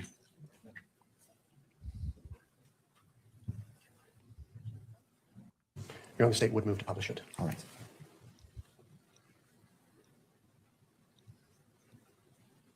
Officer Bagley, will you describe what it is that we're looking at here? Yes, on the top of the photo, you got the mountain range on the back. That's going to be looking west. You also have Utah Lake, which is towards the top of it. As you come down towards the center, on the top, you've got a pond, which is the ponds over at Utah Valley University. If you come down from that, from where the water meets that red brick part, more towards the center is the Hall of Flags. And just below that, where you can. And again, I'm just looking at it before me. It said it was a fair and accurate representation. There's a notation. I mean, in the previous exhibits, there's a marker, exhibit marker, and I see two. But it also appears to be other artifacts on this image that I haven't heard any testimony about. And so I will follow up, Judge. All right. Officer Bagley, do you see an evidence tag in that exhibit? Yes, I do. Number 2. A number 2, and that's yellow and black? Yes. Do you see other evidence markers that are red in color? Yes, to me, they're orange, but they're triangular shaped. Okay. Were those markers, the evidence tag 2, as well as the orange or red markers, present when you observed that scene that day? No. Okay. Were they present, however, when Ms. Richards took this photograph? Yes. And she indicated to you that that is a fair and accurate representation of what she observed that night? Yes. State would move to admit Exhibit 4, Judge. Ms. Nestor. Objections, Your Honor. Thank you, Ms. Nestor. I'm going to go ahead and overrule the objection, noting that the marker, evidence marker, as well as the red or orange markers, I can't tell which color it is, was not present originally. And with those included information, State's Exhibit 4 is admitted into evidence and may be published. Thank you. State would move to publish that. All right. And I would ask for the witness to come down to explain the exhibit. All right, officer, if you'd like to step down, use the microphone, and as previously noted, describe, when you're describing something on the image, where it is located on the image for the benefit of our recording. So, officer, will you describe for the court what it is that you're looking at? So what I'm looking at is, I'm on top of the Losi building, which is where the gravel is towards the bottom center. I'm looking west towards the tent, which is in the upper center, that you got a white tent. You can see the grass down there in the amphitheater. You got the Hall of Flags, that's more towards the top center. And behind that, you've got I-15.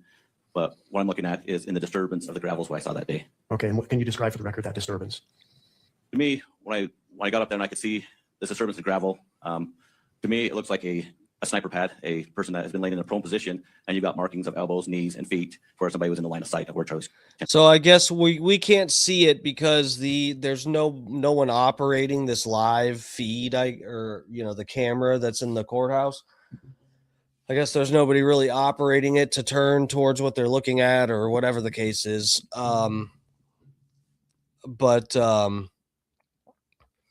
Yeah, they're going over. The cop is saying that they look like there was someone in the sniper position on the rooftop, judging by the disturbances in the gravel and stuff. It looked like where people would put their weight on the ground is in these spots. What's up, Yinzer? How's it going? Thanks for joining us. What's up? What's up? Nick, the gun guy's up in here. Don's up in here. What's up, guys? Thank you guys for coming to hang. Yeah, I know only so many people are interested in this. This is interesting to me, though. We've been following this case too closely. I definitely would have to cover this tonight. There's no way I would skip this. Thank you. And if we could, again, take if we could publish State's Exhibit number 2. You recognize that, right, officer? Yes, I do. Where on the Losi rooftop did you observe this disturbance in the gravel?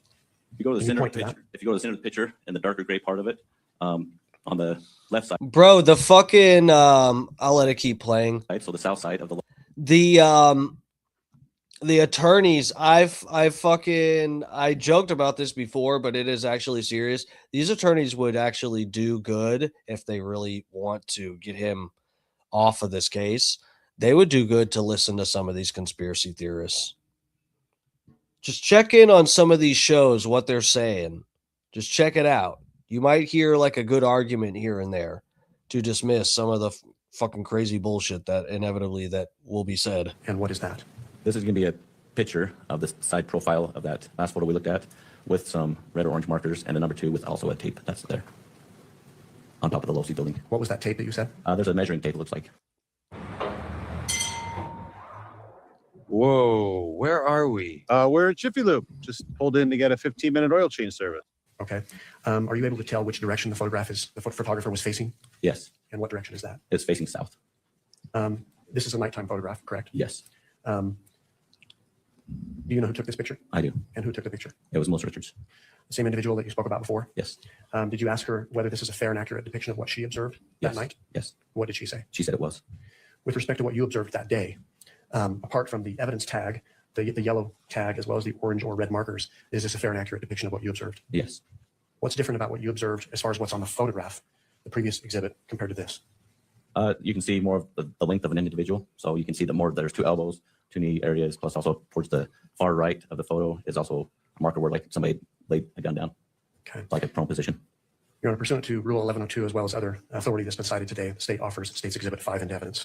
Your Honor, we renew all the same objections we made to Exhibit 4. Thank you. Given the foundation that has been laid and that the witness has testified that this is a fair and accurate representation of the scene, noting the tape as well as the markers in that, State's Exhibit 5 is admitted into evidence and may be published. State moves to publish Exhibit 5, Judge.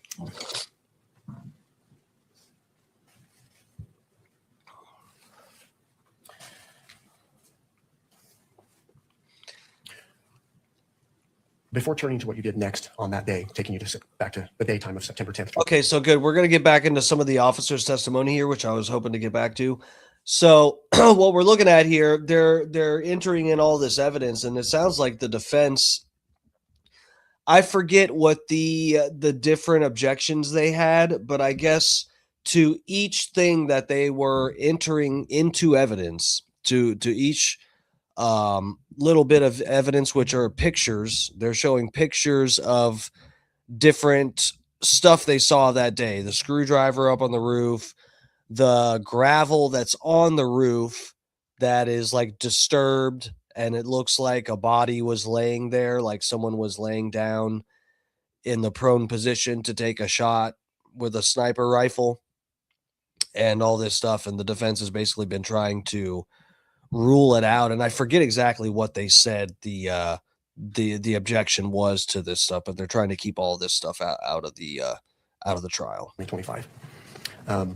Did you secure the rooftop of the Losi building that day? Yes, I did. And how did you do that?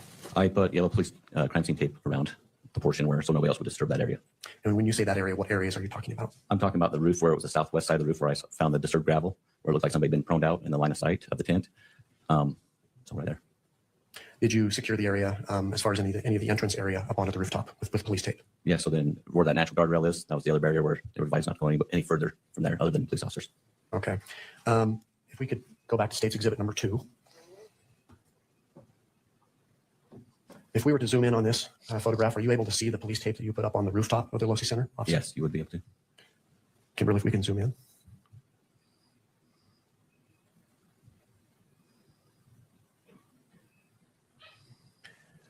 Man, if one of these fucking idiots would move, if this dummy would move her head, or this retard would move her, I don't know what's going on here. They've got a screen that's covered, but if the laptop's open, screen covered with something blocking us, we'd at least be able to see the pictures they're referencing because they're showing up on these monitors.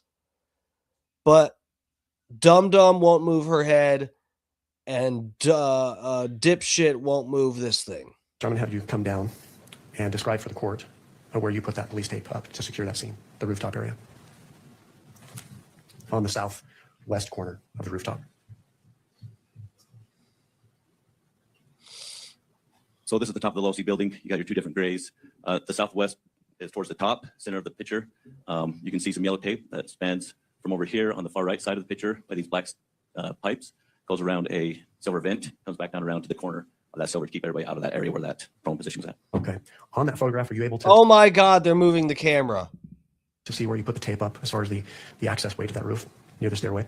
So it was right here, actually, this natural barrier where you have to climb over the guardrail. So this is the other barrier that I have to set up. And you put police tape on that? Yeah. Okay. Did you eventually leave that area? I did. Do you recall about what time you left that area? Oh, I have it in my notes. It would be when I left that area, it was almost 1 o'clock, about 1:03, 1:01. Okay. Before leaving, did you leave the scene with anyone? I did not leave the scene. Or did I leave the scene to somebody? Yes. Just to someone else? Yes. And who was that? It was a county deputy, a female. Did you provide instructions to her? I did. And what were those instructions? I advised her not to let anybody inside the crime scene. Okay. Without being a police officer or investigator. Okay. Thank you. You can take your seat again.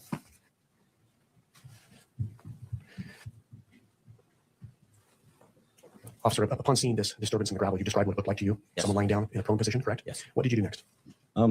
So when I got to the top of the Wolsey building during that day, I noticed a screwdriver, kept going to the edge, found that prone position. At that moment, I realized, because it was direct line of sight, plus the disturbance in the gravel, where I could see somebody lay down in a prone position or a sniper position, and asked dispatch to get on the bit. Then I realized that we probably didn't have our shooter in custody. From that moment, I asked dispatch to get on the camera system and to see if anybody was. If you don't know what's wrong, know where to go. Veg, the better, kinder ER for pets. RNs work around the clock. So, bro, this is funny. Listen to this wording when we get back to this. So does WGU. I'll slow it down. Hold on. He said, I knew we had our shooter. Once I saw the gravel disturbed with what looked like somebody in the prone position, I knew we had our shooter. What's wrong with that, guys? Plus the disturbance in the gravel, where I could see somebody lay down in a prone position or a sniper position, and asked dispatch to get on the bit. Then I realized that we probably didn't have our shooter in custody. From that moment, I asked dispatch to get on the camera system and to see if anybody was on top of the Wolsey building during the time of the incident. Were you advised of anything? Oh, so yeah. So this is, I get what he's saying. So he's saying we didn't have our shooter in custody. This is the thing, because they had 2 people. Remember, they had already apprehended 2 people. There was one guy that was detained that was wearing black jeans, I forget.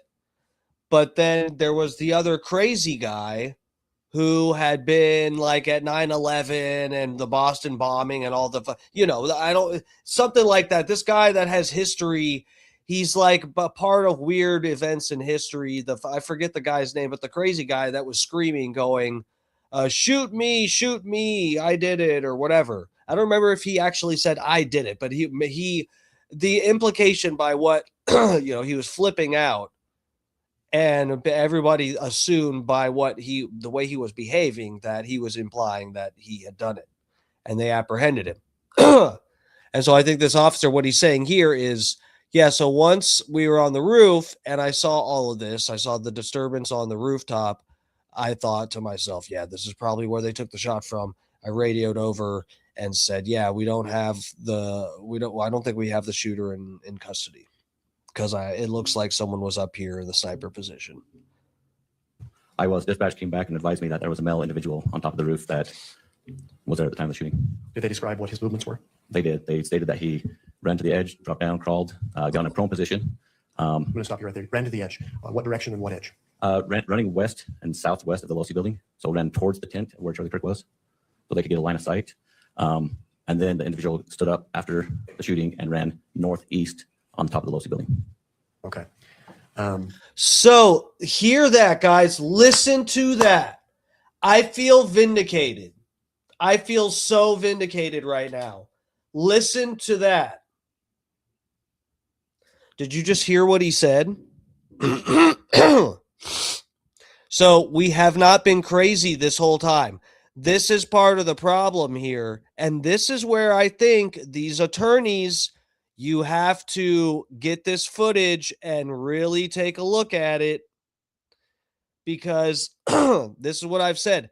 That rooftop footage, the famous rooftop footage that shows what appears to be Tyler Robinson running across the roof, fleeing the scene.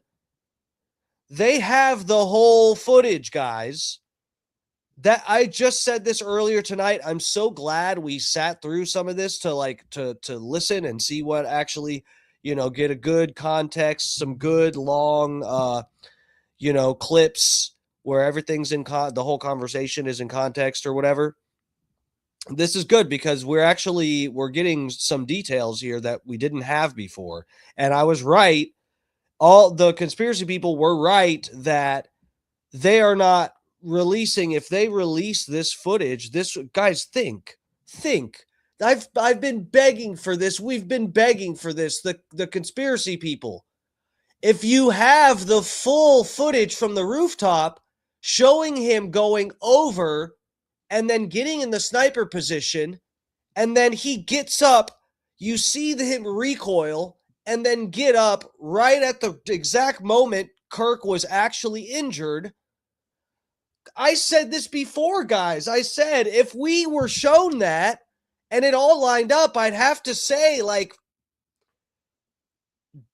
that complicates things for me, man. What I'd admit that. I would openly admit it and say, look, that all lines up really well. That's hard to argue with, bro.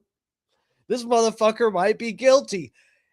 Dude, if they actually could show us that and it was unaltered, there was no dispute about, the footage itself and the timing lined up properly, and you could see him recoil, then get up and run, that would almost mean that I would be about there with saying, look, I think the guy's guilty. He might be guilty, guys. Look, but they haven't shown us this. This is the thing. We've been talking about this. With the evidence that they have shown us, it's not an open and shut case. They're holding stuff back from the public for whatever reason.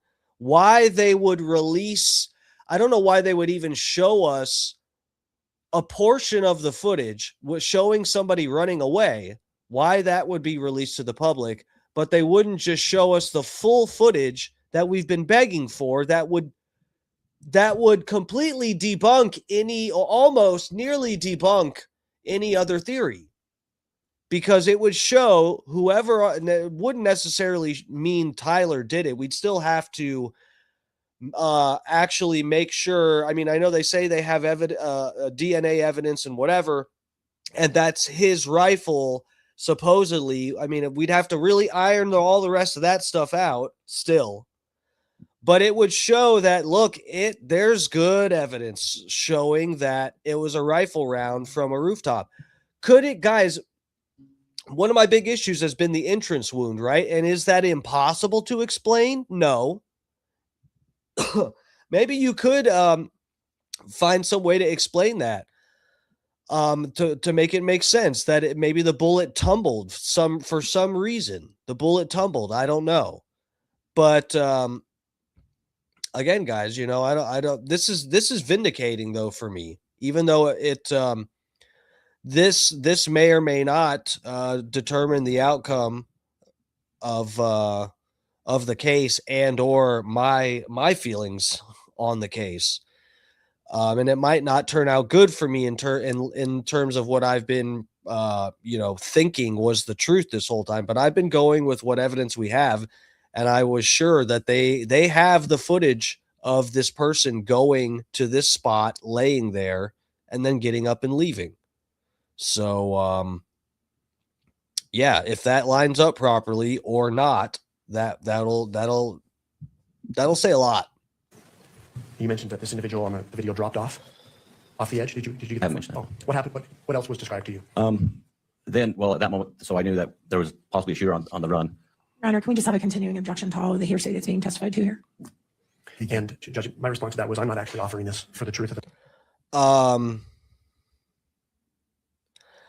Scott said no exit wound, crime scene paved over immediately. Dude, yeah, that wouldn't it wouldn't dispute any of the red flags.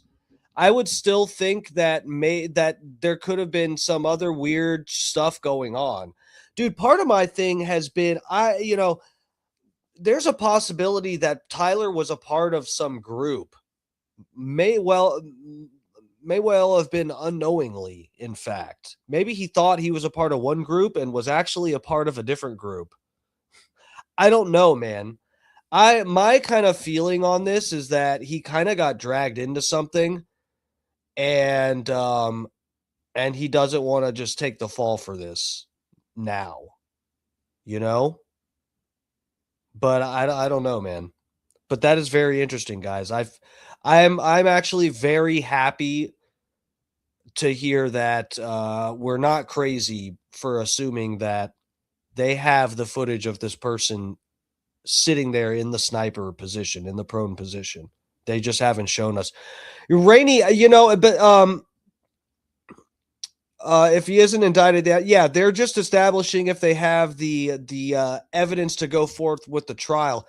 My whole thing is, it's a preliminary hearing. My whole thing is why they would even release any of the surveillance footage showing the person running off the rooftop.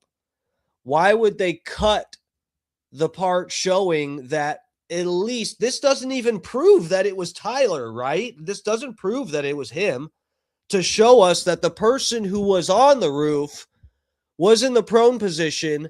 Their body recoils at the exact correct moment, and then they get up and start running. You know, that's not tampering with the jury, or corrupting public opinion on Tyler Robinson. That doesn't prove who did it. We still have to establish DNA and the rifle and him, what he did and didn't confess to, and texts and all that. We got a lot to go through still. No, Rainey, I'm not arguing about what they're going through in the preliminary hearing. I'm talking about what has been released to the public. There's no reason to release the only half of the rooftop footage, is my point. They could release the whole footage and it would no more corrupt the case than if they released the half footage that we all got to see. I'm not talking about the hearing itself. You guys are poll snobs? I know I am. I don't know about the rest of you guys in chat. I think that has a different meaning for me, though.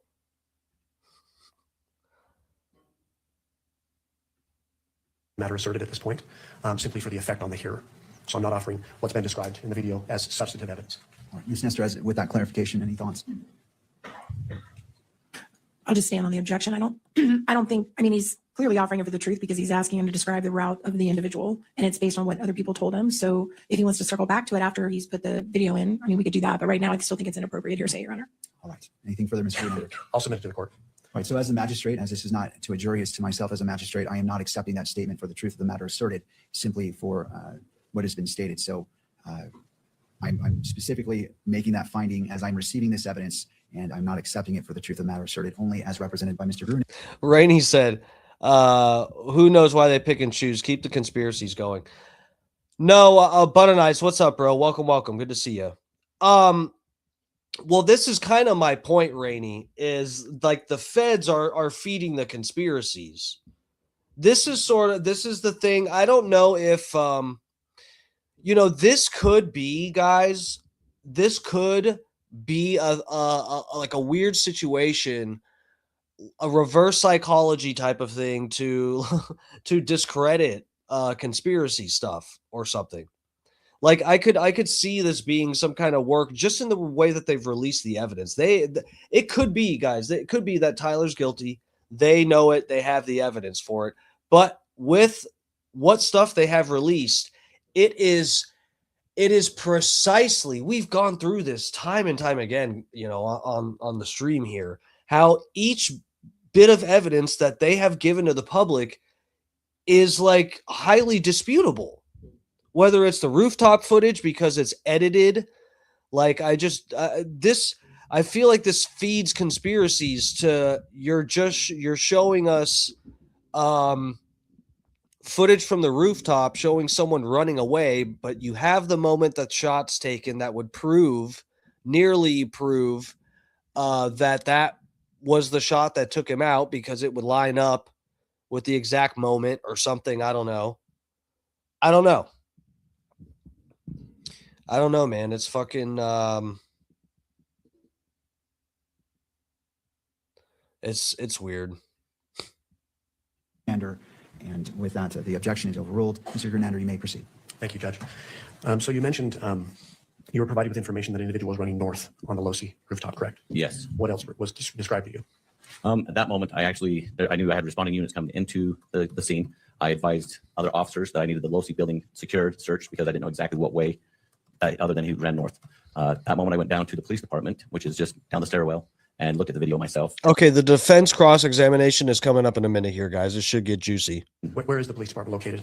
It's in the Gunther Trade Building, just directly to the south of the Losi building. Okay. So where I described those outside stairs.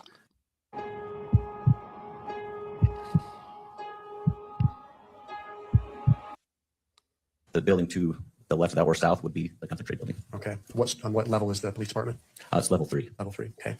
Upon arriving at the police department, what did you do next then? I then looked at the footage to verify for myself exactly what expired on that moment, where I could see an individual. Misfit Nation, what's up? Welcome. Thanks for joining us.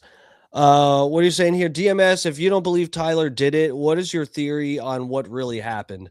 So this is the thing. And I'll try to, not linger too much on this because I have been over this quite a bit. And also my laptop's dying here. So we gotta wrap it up pretty soon here. But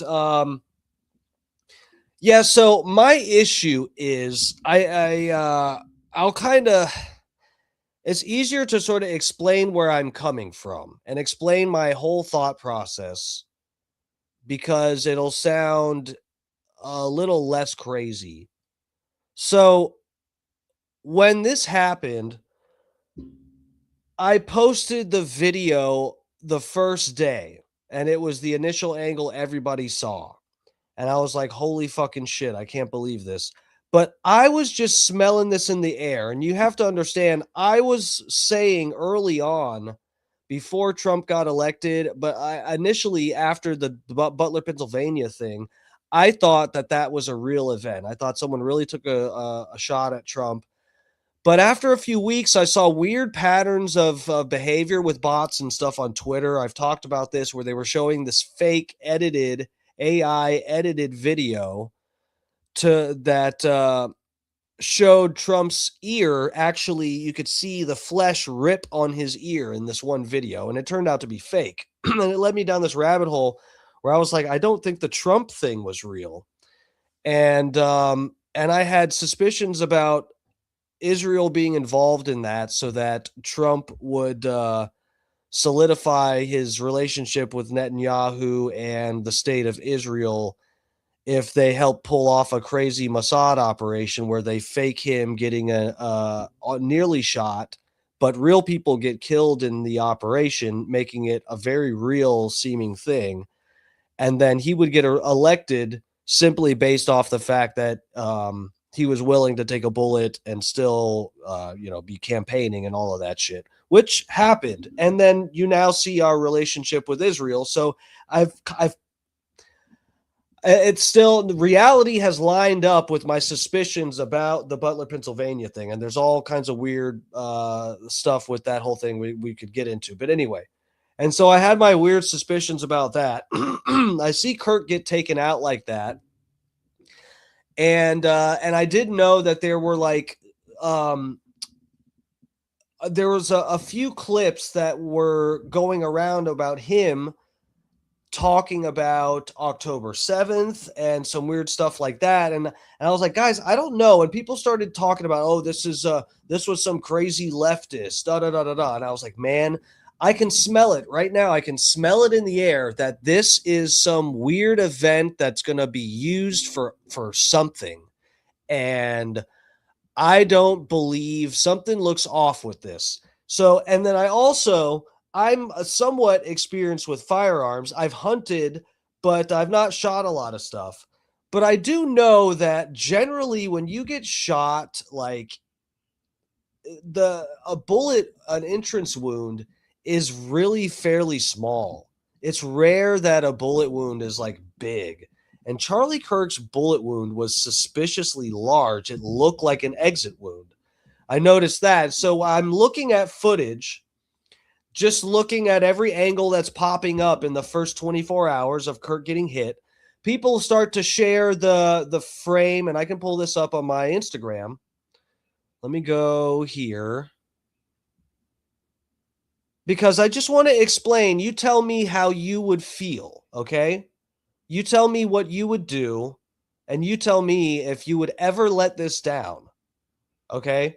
So we're here on my Instagram. Let me go over here. So initially I had suspicions. I posted this video, okay? And I'm like, holy fuck, Charlie Kirk shot. I post these two angles. But I'm like, man, everybody, all the talking heads, the Jack Posobics, all of the fucking conservatives are already singing from the same hymn book, saying this is a crazy trans person, going off about it. And I'm like, hold your horses, guys. I don't know about this. I don't know. And then, lo and behold, everyone's showing this video. Everybody is reposting this video to show the hand movements, don't forget, guys, all of the little hand signals that they appear to be doing. Maybe they're not purposely doing hand signals, guys. Maybe not. Okay. But all the hand signals that you could interpret as hand signals that they're doing are tactical hand signals. We went over the graph that showed what they're showing is sniper, rooftop, this and that, just the hat, sniper, shooter. They're doing like all these weird signals. And so people are sharing this clip around to show that. Okay. And then lo and behold, I notice here, which no one had noticed yet. This was me on my own. Candace has not talked about any of this. This is the day after Kirk got hit. I see this video and post it, what appears to be a projectile that comes from behind, from Charlie Kirk's right side, downward towards the sod, towards the grass. So here, you're going to see the little dot show up within the circle here once it gets to the moment he gets hit. It's 5. Okay, now 5 is a lot, right? I'm going to give you some credit. Do you know how many mass shooters there have been in America over the last 10 years? Counting or not counting gang violence? Great. So watch, it comes in the circle. Pay attention to the circle. This dot comes down like this. Watch this dot. You see it? That little dot that's right above this guy's camera phone. See it right there? That little dot comes in at a downward angle. It appears to come in at a downward angle. I see this within the first 24 hours, and I go, holy shit. This looks like he got hit from behind. And whatever the projectile is, might not be a bullet. Guys, again, it might not, but a lot of people said, there's no way an iPhone would capture a bullet on... Your iPhone can capture a bullet on camera. By the way, look it up. There's different modes you can put your phone in to actually capture a bullet on camera. I'm not even necessarily saying it's a bullet. How do we know it might not be a bullet? Could be some other kind of projectile, some kind of ball-bearing thing. People have speculated about this.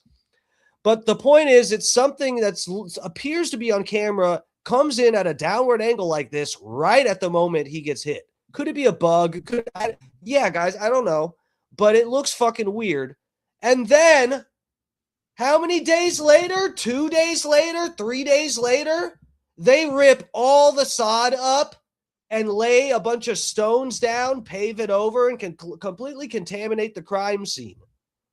So I want people to understand, I don't know what happened. I have theories that all of the crazy shit that has been going down with the country of Israel and our own great country, okay, that a lot may have been on the line, and that this guy turning his back on the Israel lobby, the Israeli donors, that as he talked about in his text messages just before he got taken out, maybe that has something to do with it. I don't know.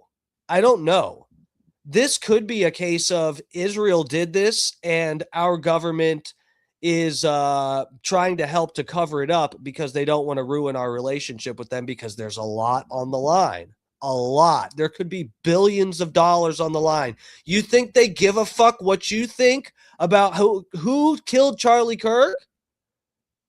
They had to shut his ass up and get TPUSA in the right direction. Possibly. I don't know. But all I'm saying is, again, guys, you're getting this out of me because you're asking me, what do you think may have happened? This is not like I go around saying, oh yeah, Israel definitely did it. Like I don't know what happened. I don't know, but I'm just telling you tell me how I'm supposed to react when I see this video that appears to show a projectile coming down and his neck, the wound in his neck looks more like an exit wound. If you look this up, guys, the round from a bullet, normally an entrance wound from whatever it is, 9mm, 30-06, whatever the case is, the entrance wound almost exactly correlates to the size of the bullet. Exit wounds are larger. exit wounds look like Charlie Kirk's neck and bleed like that. Sometimes you don't even see the entrance wounds without really, really looking for them. You know, all this stuff, and then they rip up the sod after. How am I like, what could I ever, how could I ever just like, you know, let that just let that go? Misfit Nation, why would they need hand signals? He was sitting down taking questions, and safe to assume he was going to be there for a while. It wasn't like timing was an issue. Sniper just has to get a clearer shot. So I'm not, my point isn't, I'm not saying that they use hand signals and that's part of my point. My point about saying the hand signals was that this is why this clip was going around, where I saw what appears to be a projectile coming in. The hand signals, it may have been his team actually saying that they saw someone on the rooftop and now they're being told to shut up. I don't know, dude. That's what I have no idea. All I'm saying is I see a lot of weird inconsistencies and red flags, and the red flags seem to like line up for me in a consistent way. And then when I go, okay, so if I want to prove my theory that a projectile came from behind and from the right of Charlie and came down through like the base of his hairline or base of his skull near there and came out his neck and went right through his fucking spine and killed him instantly, how would I prove that? Right? That's a good question. Steve, where's your evidence? As people have asked me time and time again, where's your evidence? And I go, oh, well, where would I find it? It would be down in the sod that they already tore up and replaced. Like, if I wanted to, I could be a badass and I could have flown out to Utah the day after and just walked onto the crime scene with a metal detector and tried to find the bullet and got arrested and maybe fucking killed by the feds myself. I could have done that, but they ripped up the crime scene. They contaminated the crime scene. Before any bomb sniffing dogs that could have gone there to disprove the exploding mic theory, before it was properly investigated in any way whatsoever, other people actually went to the crime scene and contaminated it. A guy got arrested there who had a rifle with him. This was not a well-protected crime scene, and this is one of the biggest, most high-profile, important, what's a good word for this? An event that has reverberations that are probably just going to infinitely go out into human history. And the crime scene was just willy-nilly. They threw some tape up. Yeah, go ahead, bulldoze it. You know, I'm sorry, but I don't. After all this that I've seen, there's no way I'm just gonna like go, oh yeah, you know, they're probably right, even though they haven't shown us enough evidence to prove any of the things that they have alleged. That's probably right? It's the FBI. We'll run to the edge, get up, and then run off, and then drop off the northeast side of the building, of the Losi building. Okay. Having viewed that, what did you do next? At that moment, I realized I had more crimes, a bigger crime scene that I needed to contain and preserve for evidence. At that moment, I went and grabbed some more crime scene tape, and I responded to the northeast side of the building and secured an area where I saw impressions of the shoe print inside the grass, and also up above on that northeast side of the building, I could see on the cement where someone had scuffed there and then dropped down to the shoe imprint and then finish going northeast. Okay. I can take the witness back to State's Exhibit 2.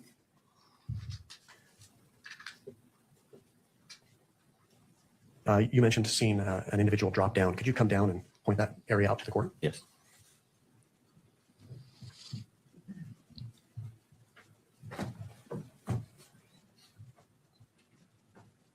Okay, this is the Losi building again on the top right center of. All right, let's get to. I got to get off here very soon. Let's get the defense. Let's skip to the defense cross examination with this. Let's get this started. Rasmussen University did a very good job preparing us for how excelled it would be. Bullshit. Ms. Nestor, before you begin, what time would you like to break for lunch? I don't want to interrupt a line of questioning, and so I just want to make sure that. What the fuck? Judge said you look hungry, bitch. We hear hear everything and miss nothing. I just skipped an ad and they gave us another one. An amplified ride. We got 2 ads. Synced to our nature. Gonna have 3 ads. Awaken the instinct. Senna, ride, connected. Some call it being neighborly. We call it being gay together. Be gay together with Yingling.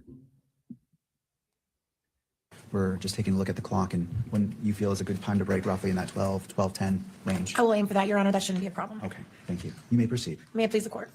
Good afternoon or morning still. Your Honor, I popped a Werther's original. I should be fine. Thank you. Let's proceed. Officer Bagley, my name is Kathy Nestor. I'm one of the attorneys representing Mr. Robinson today, and I do have some questions for you. So you mentioned that you checked in around 11 a.m. on the day of the shooting. Is that right? Yes, Did you know in advance there was going to be this event on campus? I did. I signed up for an overtime shift, so yes. You For the special signed- event, I signed up for the overtime shift. Got it. And so did you attend any type of debrief or briefing or meeting to prepare for the security of this event? I did not, because that morning when I got there, we had individuals on top of the Hall of Flags. So when I walked in, I just checked on, was going to get my uniform on. The chief Long got a Don Ferguson, bro, thank you so much. I appreciate it. I really do. I'm glad you guys are down to hang. I got some good numbers tonight. I got a lot of people over on the Twitter watching right now, and a decent amount of people here on the YouTube too. So that's cool. I really appreciate the support, guys.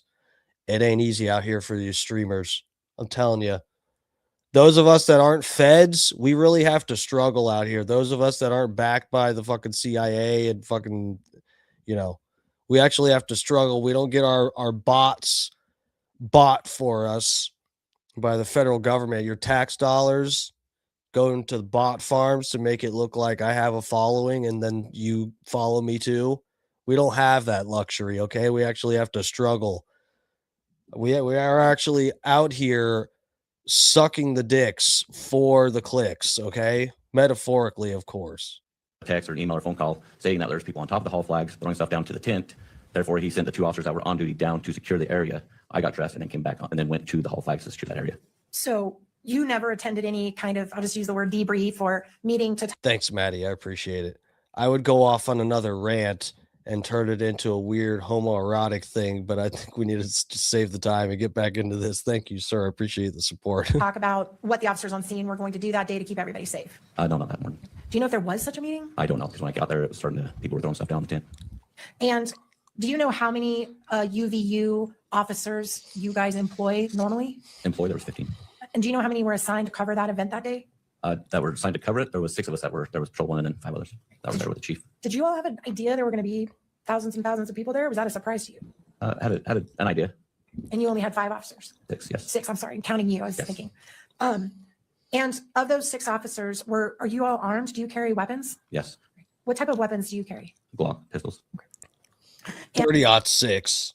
We killed Kirk. And was there any use on campus of, I think they're called magnetometers, but the machines you walk through at TSA and the airport where it checks to see if you're carrying anything metal, what we all had to go through to get in the courtroom. Were there any machines like that set up or being used on campus that day? No.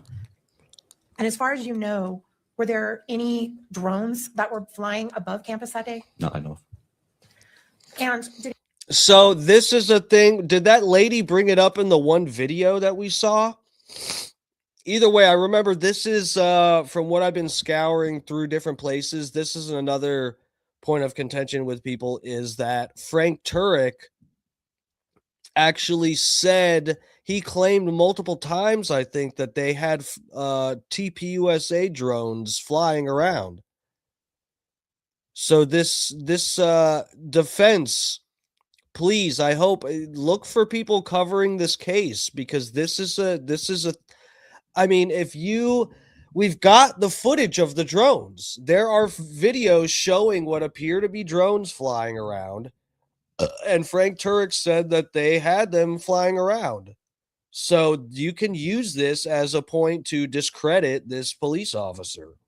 Don't fuck around, guys. Come on. You need all you can get. anyone ever talk to you about covering anything near or on top of or in the Low-C building? Were you ever assigned that area before the shooting? No. Do you know who was? I don't. Yeah, so Butter Knives says Tyler Merkton, but there's a possibility it was a cover-up. Dude, so my thing is, even if Tyler did pull the trigger that inevitably killed him, there is so many red flags as well that seem to hint at this being a bigger operation, right? Remember all the fucking tweets and stuff? The people in the crowd that behave weirdly, the guy that asked the fucking question that behaved weirdly, and just like there's a lot of weird things. Wasn't there like 10 different tweets people had that showed people were like, Charlie Kirk's gonna get killed tomorrow and stuff like that. It's literally put that on right on Twitter. Right? Other people knew. And when you got up to the roof that afternoon, If there's other people involved in this, then we need to know and get down to the bottom of that, right? Even if Tyler did it, but there's more to the story, we need the more to the story still. was anybody around that was law enforcement? No. Nobody on the roof? No. Nobody on the stairway? No. Nobody on the walkway? No. Okay. And in the state of Utah, is a campus a gun-free zone? Are students allowed to have guns on campus? It's an open carry state, so yes. Wow. They're allowed to have them on campus. That's wild, dude. I don't even think that's... I don't know. I don't think you can do that in Florida. I know with the concealed carry permits we have here, you ain't allowed to bring that shit on campus. That's wild. Dude, and there was all this, there's videos of other people that have guns and stuff in the videos that came out from that day. There's people running around with guns. And did you see anybody that was armed that day other than law enforcement? I did not see.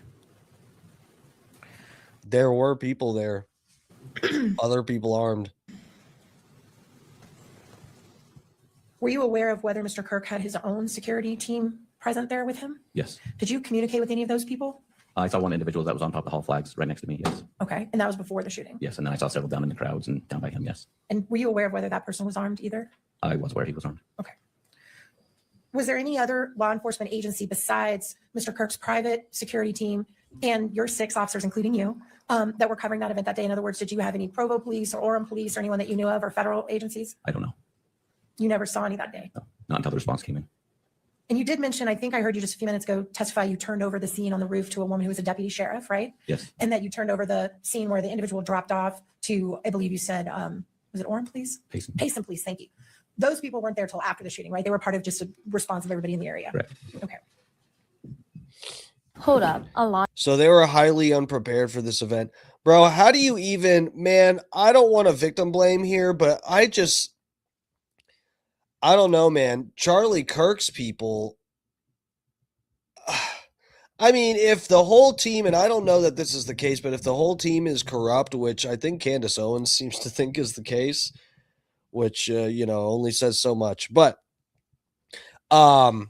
dude, I just don't see how, man, if you're Charlie Kirk, I would know that the writing's on the wall. Someone wants to take your fucking head off. How are you even doing like open events with like 10 rooftops around you with good vantage points? How, why? How and why? And how do you not have, like, I know the TPUSA budget, at least when Charlie was still alive, they could afford to pay somebody to stand on those rooftops. Why they wouldn't do that, I have no idea. You know what the truth probably is they did have someone they paid to be on that rooftop. They took his ass out. Anna in Texas just placed the dreamiest protein coffee order. She picked Snickerdoodle original. Did you receive any type of briefing materials, written materials prior to the event that talked about who would be covering what or anything like that? No, not that point. Like I said, it started getting hectic, so we were trying to get down the security area and push people away from the top of the tent. Now, when this event was over, you prepared a report, is that right? I did. And in the report, it covers a lot of what you testified to with Mr. Grunander, doesn't it? Yes. And I think you said you attended, 600 hours of post-training? It's around 600 hours, yes. And I'm sure somewhere in that training, you were taught the importance of your police report Yes. and how it will be relied on. Misfit Nation said, I think jumping to Israel is a reach when you have the, well, see, this is, okay. I'll finish reading this and I'll reply. When you have the Democratic Party literally calling for the death of people like Donald Trump, Charlie Kirk, and their supporters on a daily basis, if anything, it's a cover up for them. I hear you, dude. And the thing is, I just don't. I don't buy that. I don't know, man. I just. So it's not like I'm jumping to Israel. Like if you were to just on a fucking random, see, I don't know how to frame this properly, because you asked me what do you think happened, and so I forced like speculating. And again, I don't know, it could have been our own FBI, it could have been our own government that did it. Maybe not necessarily Israel. It could have been our own government that took Kirk out because they had other plans for TPUSA. And TPUSA was a big proponent of Donald Trump and supporter, and definitely a tool of getting Trump elected.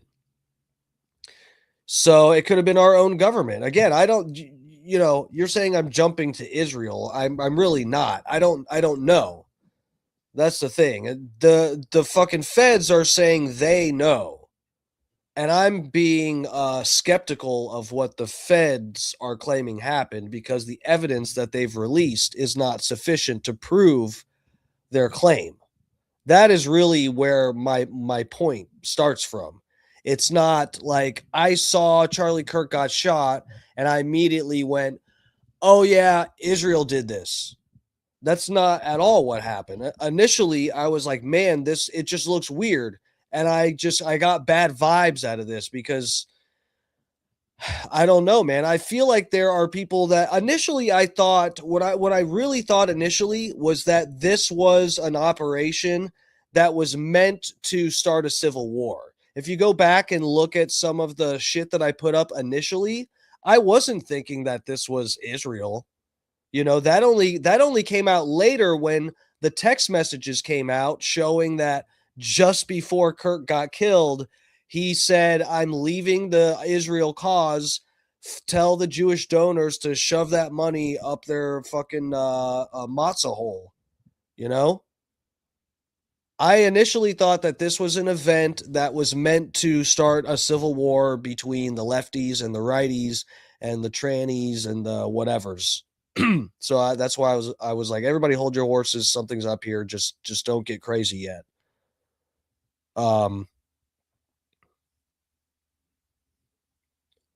Anyway, we'll keep going with this, see where she goes. Years later to recreate events like it's being done right now.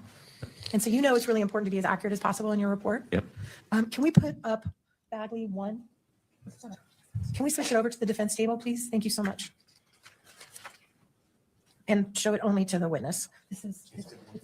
Who is this? Is this a new person? Ahmed? Welcome.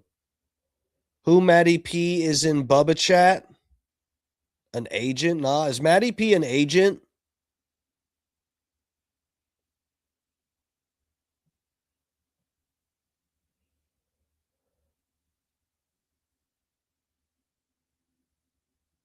Police are civilians when they're not police, when they're not clocked in.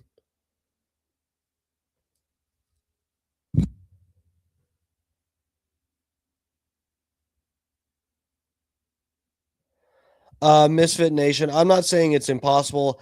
It just seems like ignoring the obvious. This is why detectives' first question in a murder investigation is usually, does he have any enemies? Dude, that's true. I'm not saying that a crazy lefty / furry trans dater fetishizer or whatever, like that's crazy to think someone like that would do that. Of course, that sounds like it makes sense. Like just just saying that out loud, it sounds like it makes sense. I totally get it. I just like as you said, does he have any enemies? Off the bat, again, I did not think it was our greatest ally. But after the text messages and stuff came out and TPUSA kind of misrepresented it, and Netanyahu was acting like everything was all, all good between him and Charlie Kirk and the Jewish people and Israel and then all that turned out to be weirdly false. Where's Riz his? He's the only other Bubba Army who knows what's up. I don't know where he's at. He used to be up in here all the time. There's a few people that their work schedules have changed recently. They're not up in here as much. Yeah, who is Ahmed? Is it Tampa Terry? Is this another Tampa Terry burner account? I like it.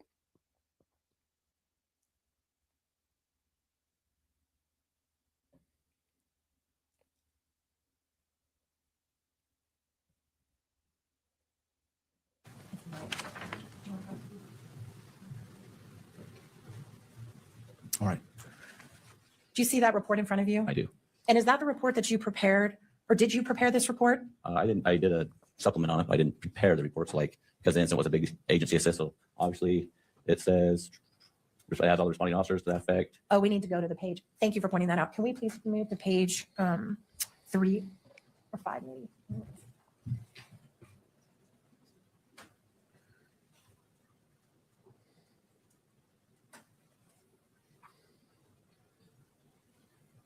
All right, now let me ask the question again. Sorry, we just had the cover sheet up. Is that your report? Yes, this is. Right. And did you prepare that? I did.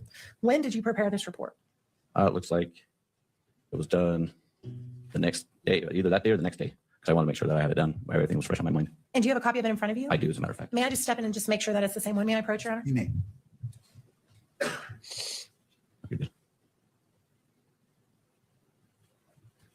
Say hello to Zero. No! Business accounting that's simple by design and keeps you in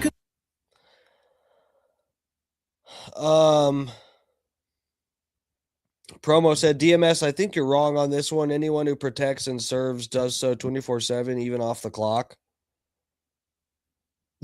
I mean, if they're acting in the capacity as a police officer, then no, they're not a civilian. Hurry up, lady. We got to ask this now. Did you use AI to help you prepare your report? I did not. Okay, good. When you prepared your report, you referenced when you first heard the shot, don't you? Yes. And what is the time that you say that you heard the shot? 12.3. Right. And when you wrote that report, you did not state in your report the direction you heard that shot come from, did you? No, apparently not. And take your time and look at the whole report and see if there's anywhere in there where you ever mentioned that it came from the east or to your right. Uh-oh, she's going to catch him making stuff up.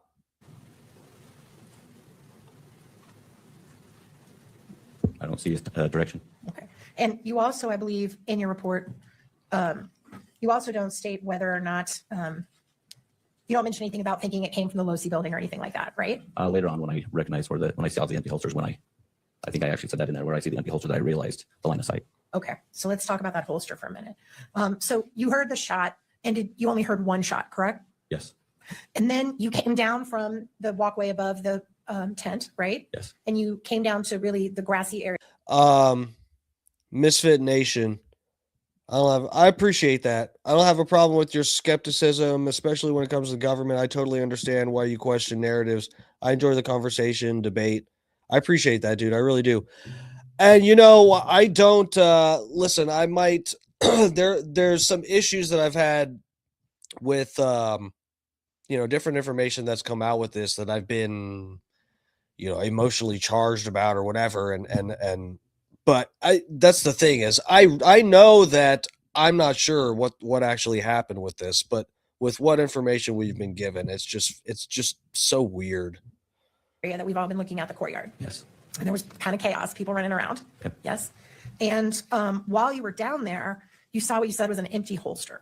Yeah, as I was clearing people out and making sure that the evidence was preserved, about towards the top after a little bit. I'm going to grab my charger for the laptop real quick. I'm going to have to unplug my camera. But yeah. I'll be right back. I saw an empty holster sitting there. And when you say towards the top, can you be specific and tell us where you were? So on the south side in the courtyard, there's some tiers of seating where the grass is different levels. And was towards the top, maybe just right before the cement is where everybody's standing. So there's different levels. It's towards the top on the grass. And when you saw the holster, can you describe to me what it looked like? An empty concealed holster For what type of for a weapon? pistol. And did it have any markings on it? I didn't even know, not that I noticed. And what happened to that holster? I have no idea. Did you ever take custody of it? Nope.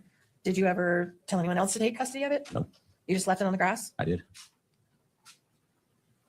Was it ever fingerprinted to your knowledge? I have no idea.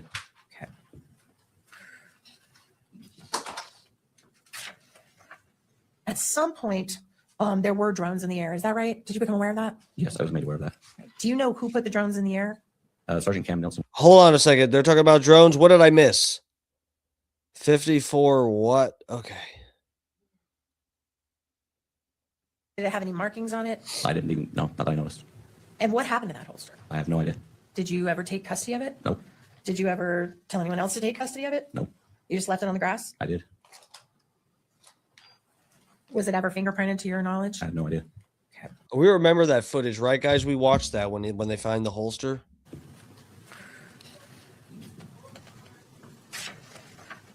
At some point, there were drones in the air. Is that right? Did you become aware of that? Yes, I was made aware of that. Do you know who put the drones in the air? Sergeant Cam Nelson with the Provo Police Department. So it wasn't UVU? No. Did you guys even have drone capability? Did you have a drone on campus that you used? No. All right. So someone would have had to bring one after the shooting onto campus because you wouldn't have had one there. True.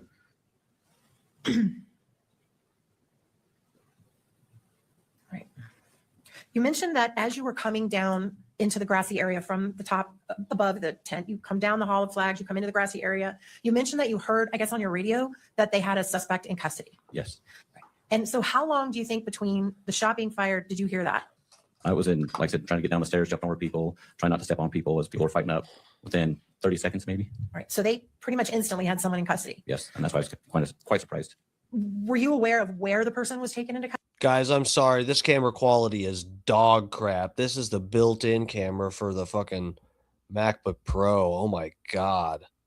custody? I had to unplug my camera so I could plug in the laptop. Right down by where Charlie Kirk was sitting by his tent, somewhere down there. So in the courtyard area, the person would have been in the courtyard area at the time of the shooting. Yes. Was that person in or near or around the holster in any way? No. You don't know? No, what he wasn't. Where the Okay. holster was up on the top level up there, and it was where when the incident happened, when Charlie got shot. Within seconds, the other officer that was down by him said that he was in custody with the prisoner of the shooter. So, they had been So within right there.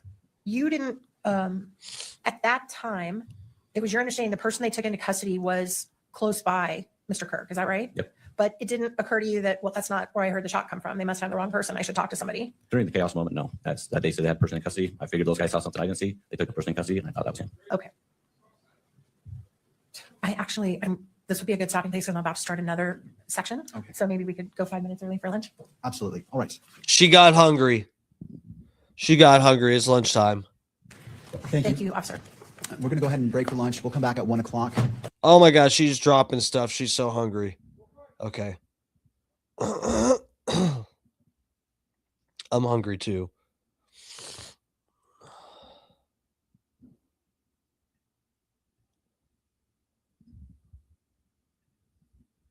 Hungry for an ad.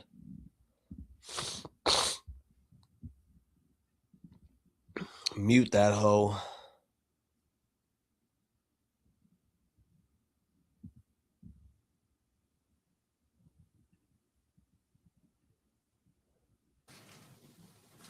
So when you, okay, just strike that. Also, we talked about the holster that was found. Are you aware if there were any other guns confiscated on the scene that day? I'm not. You don't know one way or the other? I don't know. All right, I want to go through with you your timeline. You mentioned that you started at the Hall of Flags, right?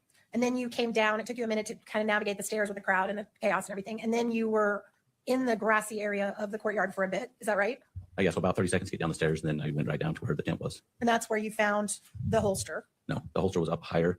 So I went down by the tent, so it's lower level. So as I came down towards where Charlie Kirk was shot, I went down towards the tent to assess to see what was going on down there because I didn't know exactly what. I heard the gunshot, didn't know exactly what was going on. I'm sorry, I missed that you went down to the tent. So let me ask you about that. So what did you do when you got down to the tent? When I got down to the tent, Charlie was gone. They put him in an SUV and left. At that moment, there were still some people running around. So I decided to preserve the scene as much as I could with trying to escort people out. And that's why I went back in and started pushing people off the grass area to conserve any ammunition or any casings or anything to that effect that would be around. I wanted to make sure people were off and there was as much evidence preserved as possible. So just to be clear, by the time you got to the tent, Mr. Kirk had already been removed and taken from the scene. Is that right? Yes. Okay. So in your professional opinion, what was the perimeter of the crime scene? What do you mean by the perimeter? So, The perimeter, like how far did this crime scene stretch? Like where did you want people to move off of? oh, well, first I wanted them all off the grass because, like I said, I thought we had a suspect in custody. So to me, it would be a close encounter. So I was trying to push everybody off the grass in case there were shell casings or to that effect that got on the grass. So after I pushed them off to that part and getting up to the top where I saw that empty holster, when I saw that empty holster is when things started slowing down for me a little bit. All the chaos and stuff that's when I realized that was a rifle shot, not a handgun shot. Okay. And that's when you saw the Low-C building and it occurred to you should go check it out. Yes, it was right in my line of sight. And correct me if I'm wrong, but the whole time that this is going on, you had an active body camera on your, I guess your collar, is that right? That was right on my Your chest. Yes. Okay. And it was on. Yes. And it appears to me from reviewing your body camera that there was another individual who was with you that went to the Low-C building who was in civilian clothing but appeared to have a gun. Who was that? I don't know who he was exactly. He had a badge on, and I had somebody with me to back me up as I ran up the stairs to make sure I had somebody with me. So you don't know what agency he's from or where he's from? No. And it looked like he had a pistol. Yes. Is that right? A handgun, yes. Or a handgun. Yeah. And so the two of you go to the Low-C building. Yes. When you reviewed the videotape at the police department later, did you check to see if anyone had been on the Low-C building after the shooting, after this individual had jumped off that you've already talked about? Was there anybody else on the roof? Did you check and see in that gap of time? In that gap of time, no. So once I put up the barrier, I only walked up to about that point. Then I went down and reviewed the video from that moment on. So are you able to say for one way or the other if anyone else had been on that roof Almost lost the mic. in between when the person jumped off the building and when you came on the roof? Are you able to say one way or the other? There was people out there looking for an individual that ran that way because when I first got told the individual ran heading north, that we didn't know where the shooter was. So we started climbing up and looking, clearing the building. And it wasn't until I went to the PD and actually saw him jump off of the building that I knew he was off the building. Let me rephrase that because I think I either asked it badly or you misunderstood me. So let me go back again. So from the time that the individual that you spotted on the video jumped off the roof, right? The individual that you thought was in the prone position. Okay. Between that and when you got on the roof, did you ever check to see if anybody else had been on the roof in that period of time? Yeah, and I didn't see anybody. So you I did didn't know watch? anybody. You didn't, did you look on the video to see that entire, okay, that's what I'm asking. So you did not review the video to see if there was someone between you, that individual jumping off and you coming on, if anybody had been on or disturbed that scene in any way? Okay. Dang. Wow. Guys, this is a subtle point here, but this is worth noting. So she's getting at, so someone else could have gone up there and tampered with the crime scene or whatever. You don't know if someone went up after this person and put a screwdriver or something else up there. You don't know what the fuck. You haven't even checked the camera footage from between when he jumped off the roof and when the police actually got on top of the roof to scope out the scene. But once you put the tape up, then we're confident from that point on the scene was preserved, right? By the way, where did you get that tape? Officers responded on the scene that he was down on the bottom and threw it up to me. So Okay. So you didn't have it on you? No. And you didn't leave the scene to go get it? No. Someone threw it up? Yes. Great. All right. While you were on the roof, did you encounter any spent casings?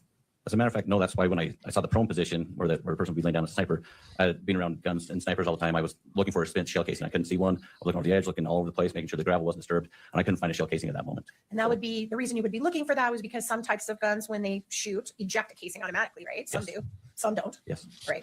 And then you also didn't find any unshot bullets? No. Okay. Are you aware of there being a bullet found on another roof? I'm not aware. Vicinity? Were you aware of another bullet being found on the scene, not on the roof of the Low-C building? I know. All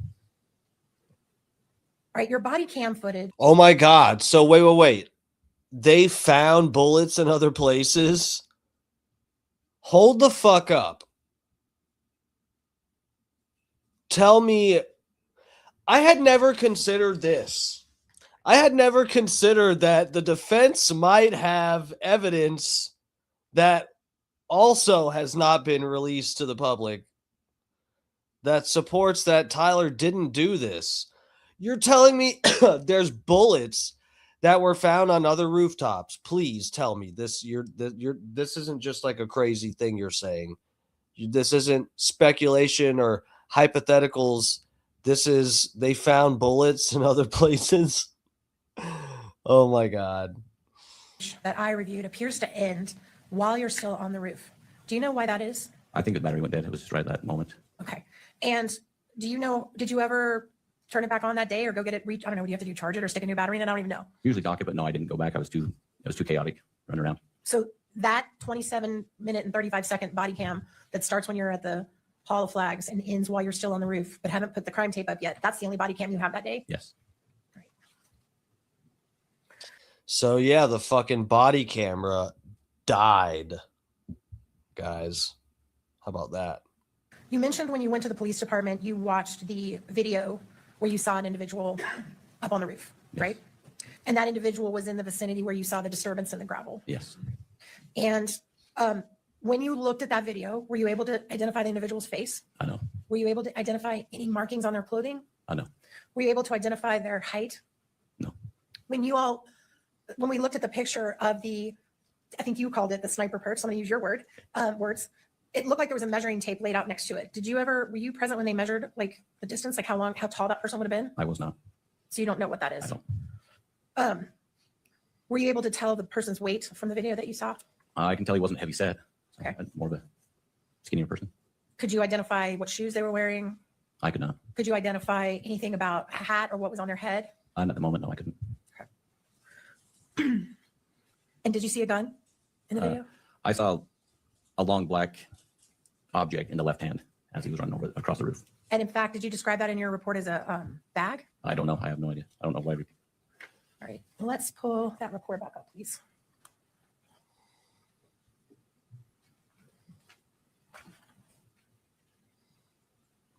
Thanks for the support, Don. I appreciate it.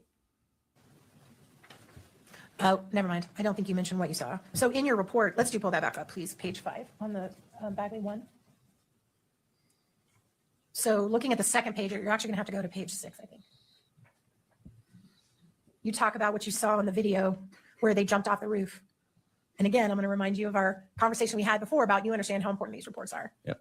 And do you mention anywhere in this report that you saw a gun? I did not. I just had an object. Did you mention that you saw that object? Is that on here? No. Okay, so you left that out. Now, have you looked at that over and over again? The video? No, I've only seen it twice. Oh, really? When's the last time you saw it? It's been months. Okay. The last time you saw it, were you able to tell what that object was in his hand? Yes. Yeah. Well, not tell what it is. I can see there's an object in that left hand. Yes. And could you, knowing what you know about the case today, do you have an idea about what that object was? It looks like a rifle or something to that effect. A long object.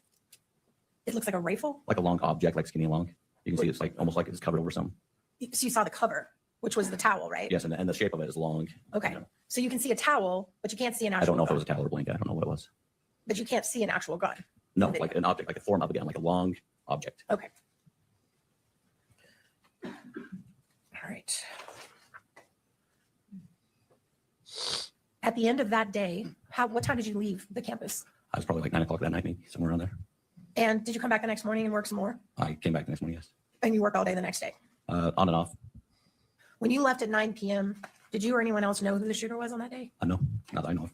And when you came back the next morning and worked that afternoon, all that day, did you or anybody on that campus know who the shooter was? Not that I know of. Okay. So nothing that you found that day or anyone else to your knowledge on campus was able to identify who the shooter was? That I know. Well, during the time I was there, no. I know. I also want to talk to you about that giant picture that was showed to you. Do you know? Exhibit 35, I think. Yes, it's Exhibit 35. Do you know who took that picture, where it came from? I do not. Do you know how old it is? I have no idea. Okay. And the pictures you were shown, Exhibits 1, 2, and 3, that you got up and kind of talked about and showed all the buildings and everything. Do you have any knowledge about where those pictures came from? I guess they were drone footage, just taken from a drone. Do you know who's operating the drone? Sergeant Cam Nielsen from Provo Police Department. Provo Police Department. Had you seen those pictures before today? Before today, yes. When did you see them? A couple weeks ago. And that was just in preparation for testifying? Yes. Prior to that, had you ever seen those pictures?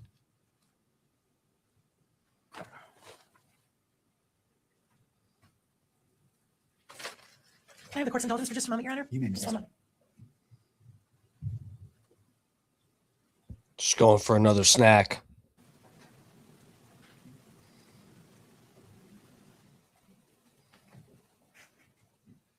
One last thing I want to clarify. We heard you testify that Ms. Richards, or I don't know if she's Deputy Richards. She's a state employee for the forensic lab. So Ms. Richards, she is the one who took those nighttime pictures of the stuff on the roof. Yes. And you testified that she told you that that was what they looked like that day. Yes. When did you meet with her? I talked to her on the phone. It was several weeks ago in preparation for the trial. So prior to a couple weeks ago, you never discussed those pictures with Yeah, her? 'cause I'd never seen them. Oh, so a couple weeks ago is the first time you saw them? Right. And did you write any kind of supplementary report to add on to your report other than what we've gone through today, that one report? Is that funny, Maddie? Hey, look, whatever keeps her head in the game here, we need her on her toes. You wrote, have you ever written another one? I know. She got to stay locked in. If that requires a couple Snickers bars, I'm not mad. That's all I had. Thank you, and I tender the witness. Thank you, Ms. Nestor. Mr. Grenadier, redirect. Okay, so yeah, I gotta go, guys. It's late here. I really do got to get off here. My fucking laptop's dying. I got to use this grainy ass camera. Bro, I can't believe how bad this camera is. I'm actually like, it shocks me how terrible this camera is on the fucking MacBook Pro. Unreal. So anyway, yeah, we'll get into something tomorrow. I probably won't be covering this again unless there's like some real breaking shit with the case. We'll see what goes on with it, guys. We might be covering, it's a week long, if I understand correctly, a week long of these preliminary hearings. So we'll see if there's I'll try not to beat you over the head with this, but if there's stuff that's worth covering on this, few more days of this week, we'll be taking a look at it. Don't hate me. All right, guys. I love you. This has been Dark Times with Dark Matt Steve. I appreciate you for the support. I really do, for realsies. For real.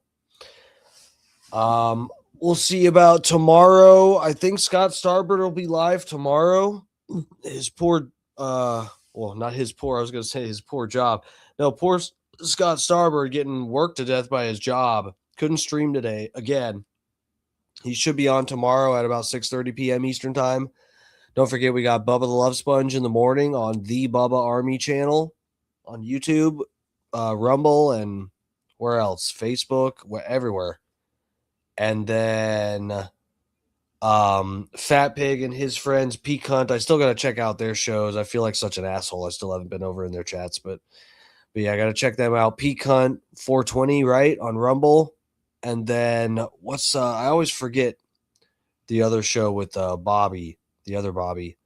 And then what do we got? I'll be on 8 p.m. Eastern time, and then Alex Stein. And don't forget, of course, Scott Starbird, 6:30 p.m. Eastern time. Alex Stein will be 11 p.m. Eastern time over on the Real America's Voice channel. All right, guys. I'll see you guys then. I love you.